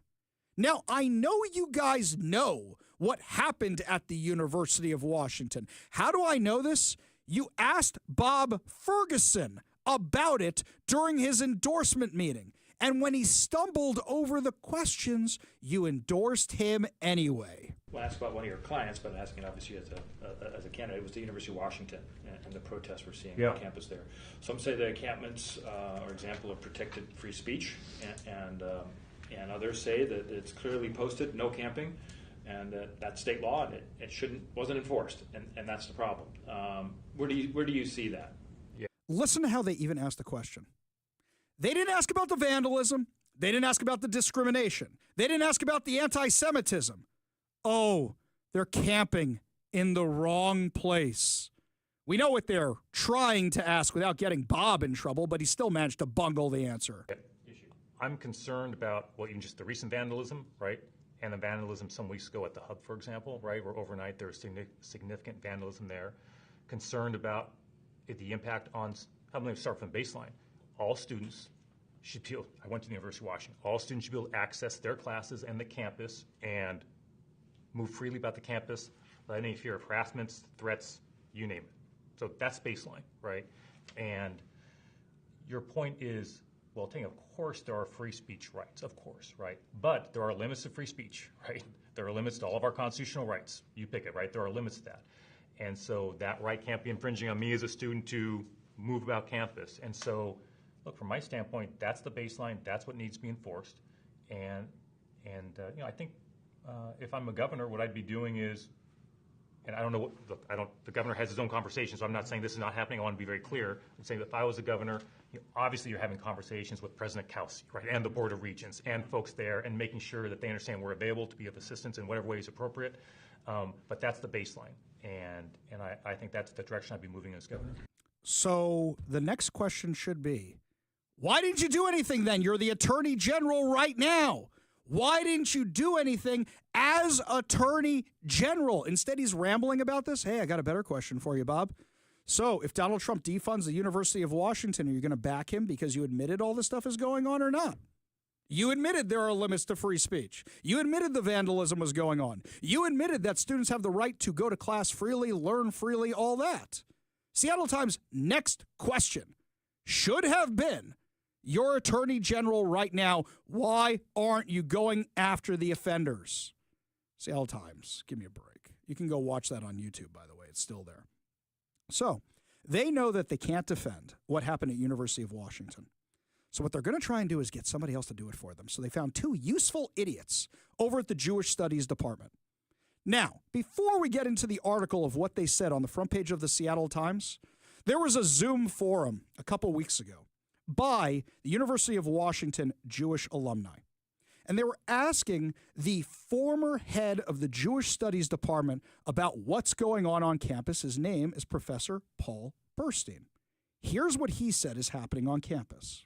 There's another question here that I think kind of touches on what you were saying when you're saying the community needs to advocate with the university and raise the concern and hold them accountable. And there's a question here that I think may relate to that. The question is, can the panel elaborate on the role the UW Jewish Studies / Israel Studies / Sephardic Studies departments and academics have played in supporting beleaguered Jewish students on campus and advocating for the implementation of the task force recommendations or otherwise? So I think the question goes to the point of, is this a vehicle that could potentially support the work of raising those alternative voices, raising this issue with the administration? And Paul, I will ask you to answer this question first, since you have experience with that department, with that program. Yes, lots of experience. And what's going on there is truly appalling. I think that not nearly enough people know about this, but the Jewish studies at the University of Washington is probably one of the biggest centers of what I would think of as anti-Semitism on campus, certainly of anti-Zionism. There's quite a few people on the Jewish studies faculty who are active not only at the University of Washington, but nationally in trying to increase support for the destruction of Israel. I mean, that just sounds astonishing. And the university administration doesn't understand it. They think they could turn to Jewish studies for expertise on all of this, but it's absolutely not true. And many people in the community that I've talked to also find this astounding, and I find it astounding as well, how it's possible for people in a Jewish studies program to support anti-Zionism. But this is constant. No student should ever go to Jewish studies to look for support in this situation of any kind. No one should expect anything from the Jewish studies faculty in terms of helping out in this situation, explaining things, helping out with the administration or anything like that. It's just unbelievably terrible.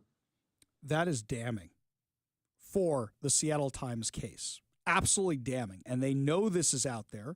And it's damning for University of Washington. You have the former head of the department saying it's been taken over by anti-Semitic crazies. In fact, in the article that the Seattle Times even ran, it says the majority of staff in the Jewish Studies Department are not Jewish. The left would call that cultural appropriation. But here, apparently, because you hate Jews and you hate Israel, it don't matter. So what happens? They run this entire article, which we know is so obviously the point of it is to give cover to the University of Washington, who is under investigation by the Trump administration. They run this article talking about how Trump bad. Oh, and my favorite part is where they're basically saying that anti-Semitism on campus is because Jews are standing up against anti-Semitism and it's causing more anti-Semitism. What kind of mental gymnastics, academic nonsense is that?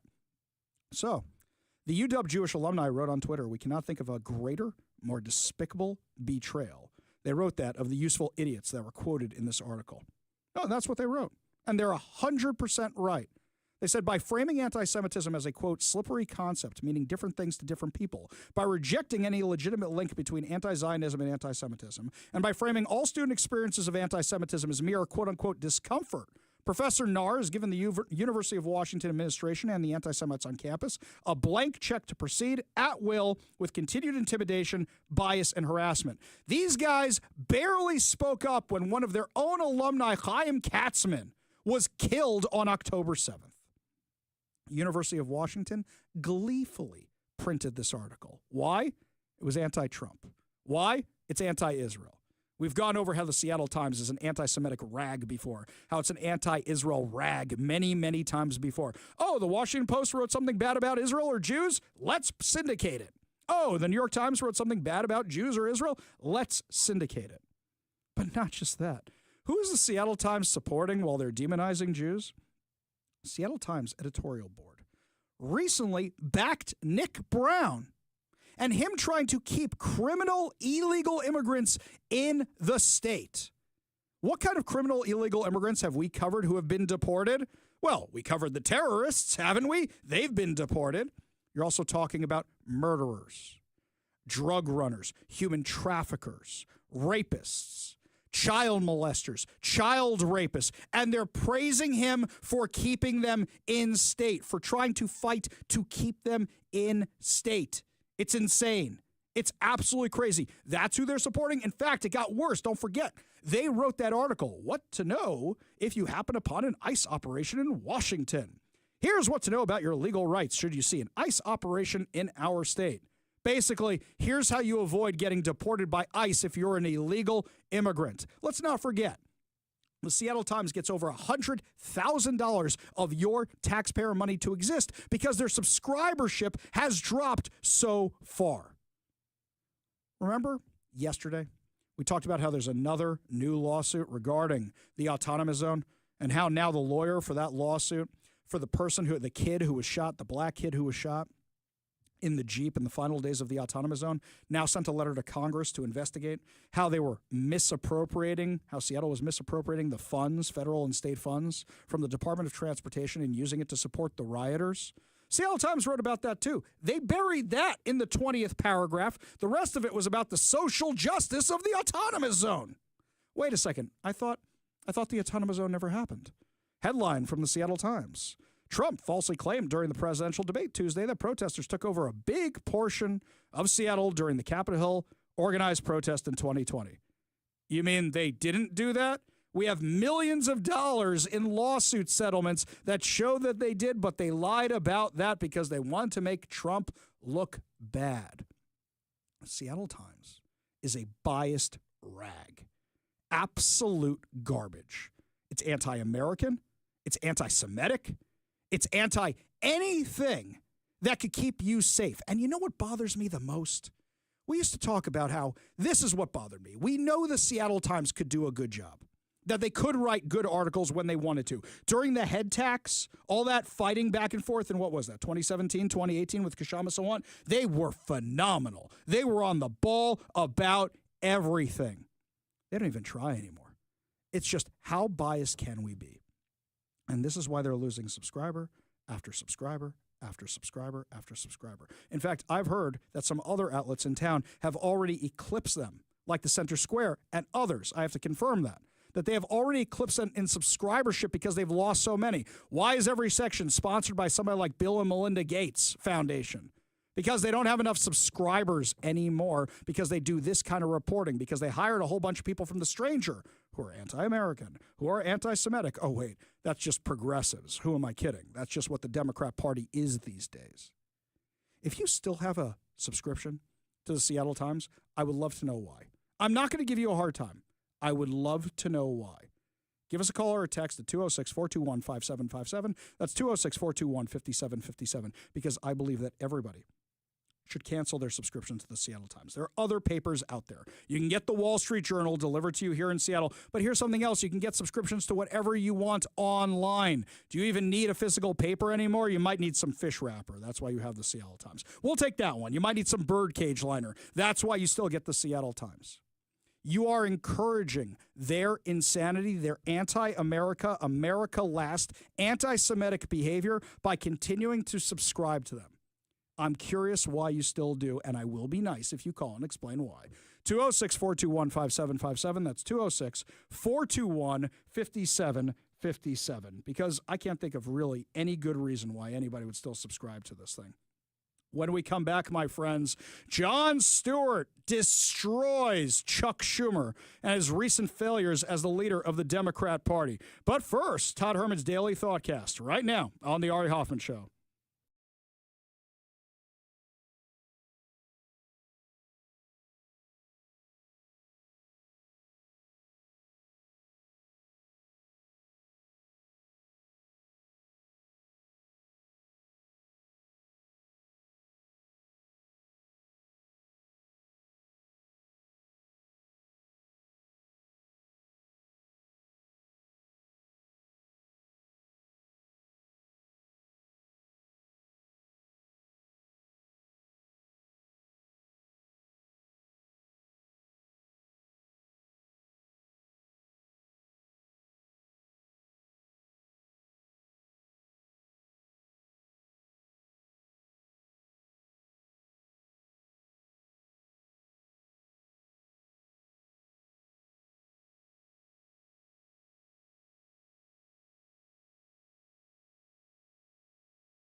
Welcome back to the Ari Hoffman Show. Just a reminder, coming up at 5:45, your chance to win fantabulous prizes, including a $50 gift card plus so much more. Yet another reason to keep your radio tuned to 570 KVI. Left on your dial, always right on the issues. You can also stream us at KVI.com, download the KVI app, and, of course, subscribe to us on whatever your preferred podcast platform is. We go to the Warrior Injury Law studio line, take a call from John in Seattle. John, what's up, man? Hey, Ari, how are you? I'm just peachy, man. How you doing? Oh, pretty good, pretty good. Yeah, I wanted to talk about why I subscribe to the Seattle Times. Mm-hmm. Well, it's not for the education reporting, that's for sure. Yeah, why is it then, my friend? I like the Seahawks and the Mariners, and it's a good place to get that news. So I'm willing to spend a little bit on some local news, you know, maybe what's happening at Pike Place Market or restaurants that are closing and opening, things like that. Gotcha. You know what's funny is somebody from the 253 texted us over here, and they said the Seattle Times has a good sports section, comics, and challenging crosswords. That was what they said, which, by the way, that's all fair. That's all fair. That's all valid. I know my mom loves the New York Times crossword puzzle, and my mom loves the New York Times, and she still subscribes to the New York Times. Believe me, I totally understand it. That's fair. But when you're reading the rest of it, how does it make you feel? Oh, man, it kind of pisses me off. Okay. So let me ask you a question. Do you subscribe to the in-paper and online delivery, or just one or the other? How does it go? Just the online now. Yeah, I got rid of that paper because, yeah, most of it I used to line my bird cage. That seems to be the sentiment over on the text line as well. John, appreciate your candor, appreciate your honesty, appreciate you being part of the show. You want to be part of the show, you give us a call or a text at 206-421-5757. That's 206-421-5757. Switching gears to what's going on over in Washington, D.C., the left is out for blood with Chuck Schumer. He lost the showdown with the Republicans. He lost the fight. He didn't even put up a fight, really. He put up a stupid fight. Whoever's advising him, or maybe the old man, has just absolutely lost it. When you've lost The View, who were attacking him earlier today, when you've lost Jon Stewart, who is definitely not my little black book of the right-wing media conspiracy, oh, man, you're in deep, deep trouble, and maybe this is why the Democrats are polling at only 27%. This is a longer clip, but Jon Stewart does a great job of eviscerating Chuck Schumer. For those of you who may have felt like this was a total capitulation, Senator Schumer just felt like this wasn't the moment for Democrats to press their case because Trump is still too strong. When he went below 40% in the polls, the Republican legislators started working with us.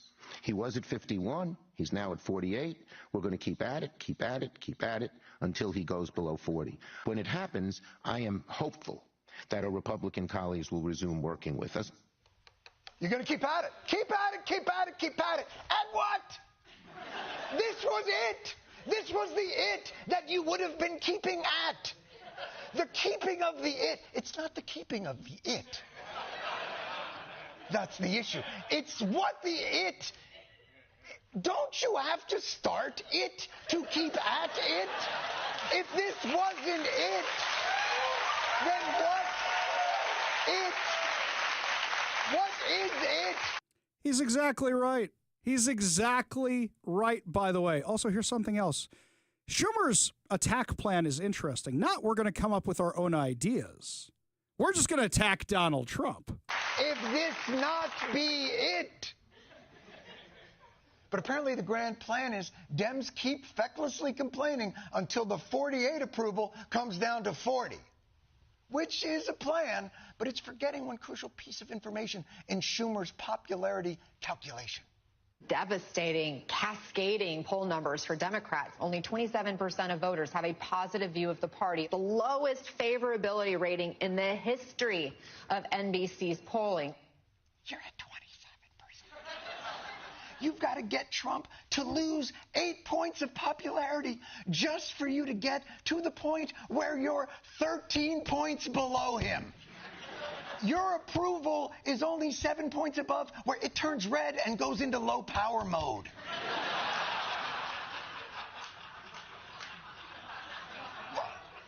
Maybe you're not a numbers learner. Maybe a visual demonstration of where you're here. Let me meet you where you live. All right, here we go.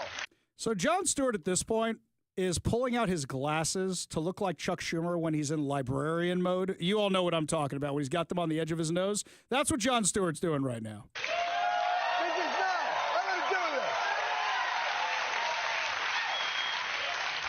This is 48% approval. This is them. This is you. This is you. 27%. This is them. Oh, I see. They're much higher. Yes, they're much higher. And if you keep this up, you'll be wearing these on your dick. Do you understand? So, Jon Stewart really went off the rails on Chuck Schumer right there. So, here's the thing, my friends. The Democrats are in deep, deep trouble. Absolutely deep, deep, deep trouble. And there's no way out of this thing. There just isn't for them. They have to get their approval ratings higher up. Otherwise, they have no chance of even taking down Donald Trump. And at no point are they actually giving their own ideas at all. All it is attack Trump, attack Trump, attack Trump. That's all they have. They have nothing else whatsoever. They're in big, big trouble. He lost The View. And then he said this when he was on The View. And you know what their attitude is?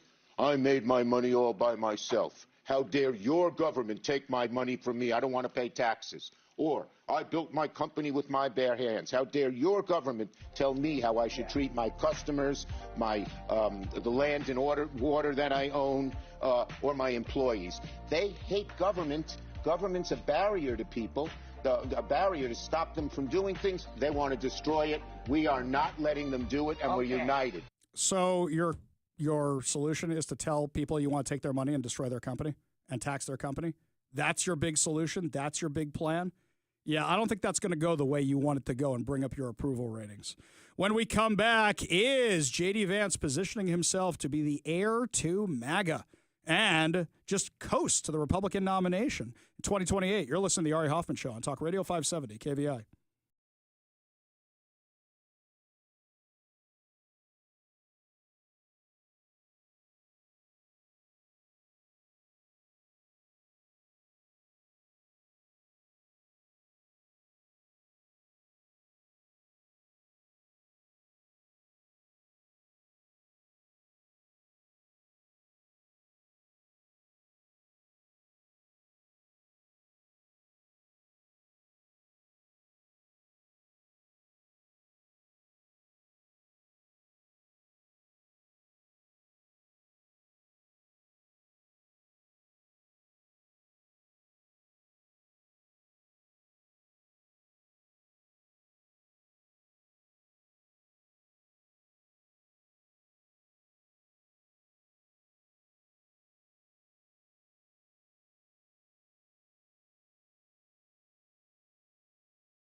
Welcome back to the Ari Hoffman Show. Just a reminder, if you want to see this smiling face and this receding hairline and the face that really needs to grow back his facial hair, you can check us out on Facebook, X, and Rumble and YouTube, where we are live streaming the show during the week.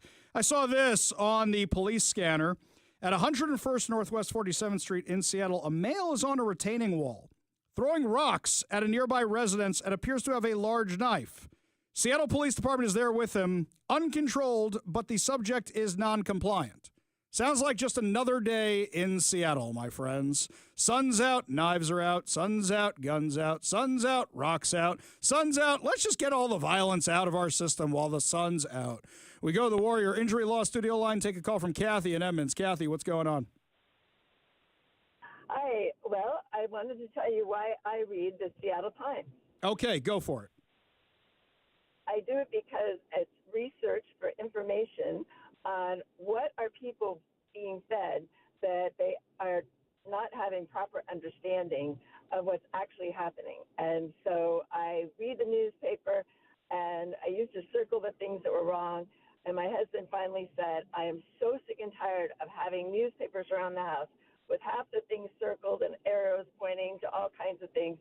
So for our 40th wedding anniversary, I got rid of my paper subscription, and now I can just do it online real quick and find out what people are being informed improperly about, and then I can put it on my Facebook page. So well, Kathy, if you want to do that, just get their emails like I do, and you can tell from the headline. You don't need to subscribe to the paper. Or here's something else. The Stranger's free. And there's no paywalls. I mean, for now, there's no paywalls. You want to get stuff really, really wrong, that's the direction the Seattle Times is headed in.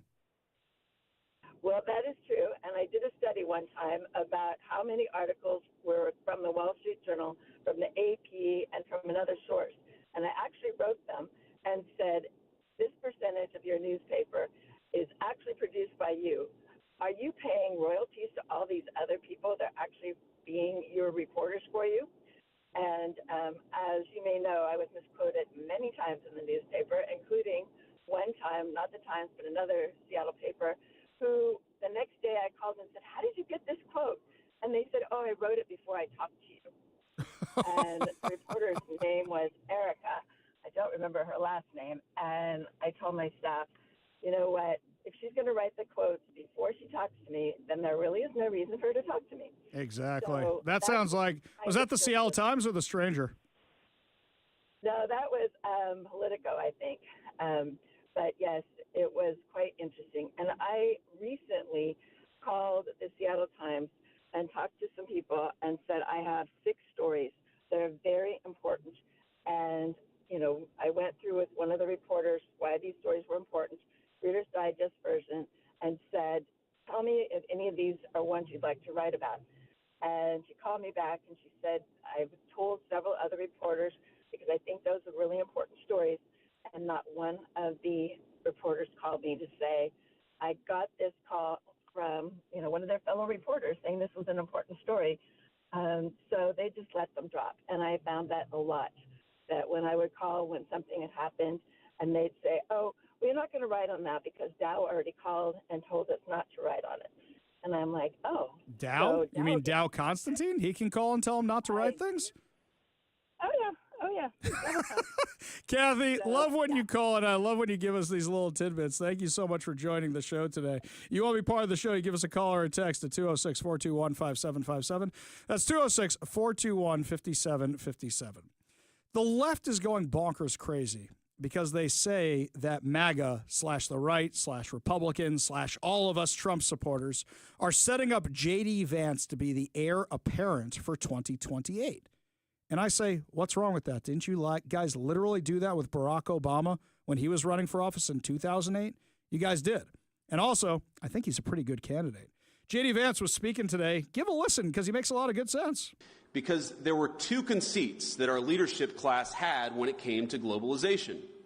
The first is assuming that we can separate the making of things from the design of things. The idea of globalization was that rich countries would move further up the value chain while the poor countries made the simpler things. You would open an iPhone box and it would say designed in Cupertino, California. Now, the implication, of course, is that it would be manufactured in Shenzhen or somewhere else.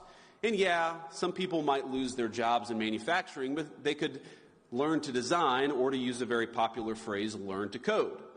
But I think we got it wrong. It turns out that the geographies that do the manufacturing get awfully good at the designing of things. There are network effects, as you all well understand.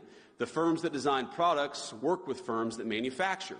They share intellectual property, they share best practices, and they even sometimes share critical employees. Now, we assume that other nations would always trail us in the value chain, but it turns out that as they got better at the low end of the value chain, they also started catching up on the higher end. We were squeezed from both ends. Now, that was the first conceit of globalization. I think the second is that cheap labor is fundamentally a crutch. And it's a crutch that inhibits innovation. I might even say that it's a drug that too many American firms got addicted to. Now, if you can make a product more cheaply, it's far too easy to do that rather than to innovate. And whether we were offshoring factories to cheap labor economies or importing cheap labor through our immigration system, cheap labor became the drug of Western economies. And I'd say that if you look in nearly every country from Canada to the UK that imported large amounts of cheap labor, you've seen productivity stagnate. I don't think that's not a total happenstance. I think that the connection is very direct. Now, one of the debates you hear on the minimum wage, for instance, is that increases in the minimum wage force firms to automate. So a higher wage at McDonald's means more kiosks. And whatever your views on the wisdom of the minimum wage, I'm not going to comment on that here. Companies innovating in the absence of cheap labor is a good thing. I think most of you are not worried about getting cheaper and cheaper labor. You're worried about innovating, about building new things, about the old formulation of technology is doing more with less. You guys are all trying to do more with less every single day. And so I'd ask my friends, both on the tech optimist side and on the populist side, not to see the failure of the logic of globalization as a failure of innovation.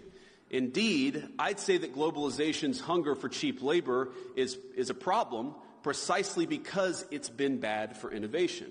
Both our working people, our populists, and our innovators gathered here today have the same enemy. And the solution, I believe, is American innovation. So that's a very succinct 3-minute description of a global economy, how it works, the pros, the cons, anything else. You know any other politician who can distill something down to that simple of a message? Because that was super simple. Why are the Democrats hating on the fact that J.D. Vance is the heir apparent in 2028? Because they are petrified of him. They're petrified of him. It's not just that he's brilliant. It's not just that he comes from humble beginnings. It's not just that he has a beautiful family. It's the fact that soccer moms love him, and he can explain all this stuff very succinctly.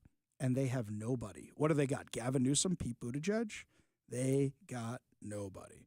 And speaking of good news, only good news to wrap up the show. Your good news giveaway, your good news headlines, your chance to win a $50 gift card, plus so much more. You're listening to The Ari Hoffman Show on Talk Radio 570 KVI.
It is time to feel good as we wrap up another amazing episode of the Ari Hoffman Show right here on Talk Radio 570 KVI. And before we get to our good news giveaway, got some good news headlines for you. But first, before any of that, I know they're releasing the JFK files right now, guys.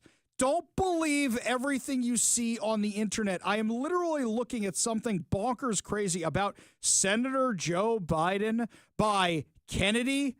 All right. I hope this is a parody because Joe Biden wasn't elected senator till decades after Kennedy was assassinated. So I don't think Kennedy's writing about Joe Biden. All right. Hopefully that's a parody. I did like the one that said Kennedy said, I have information that may lead to the arrest of Hillary Clinton. That one was funny. I did like that one. But guys, do not believe everything you're seeing here. And before you share anything, look at it and go, well, that don't make no sense. So yeah, chill out there, guys. Saw this article from My Northwest. As Americans grapple with exhaustion and sleep deprivation, there's one Washington city emerging as the ideal destination for a restful retreat. According to a recent survey by the travel planning website Kayak, 85% of Americans reported feeling sleep deprived over the past year, with 55% expressing a desire to book a vacation focused on improving their sleep in 2025. Fortunately for Washingtonians, they don't have to travel far. Leavenworth, the charming Bavarian-style village, has been ranked the top U.S. destination for a sleepcation, a vacation dedicated to quality sleep and relaxation.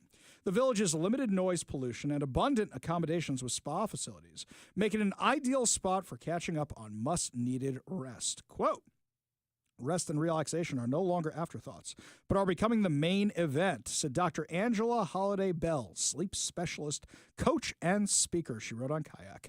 We're in a time where burnout is at an all-time high and people are struggling to achieve restorative sleep in their home lives. People who wanted gold, timber, and furs soon settled the town, and by 1890, Icicle Flats was born. The area exploded with the arrival of a rail line near the turn of the century.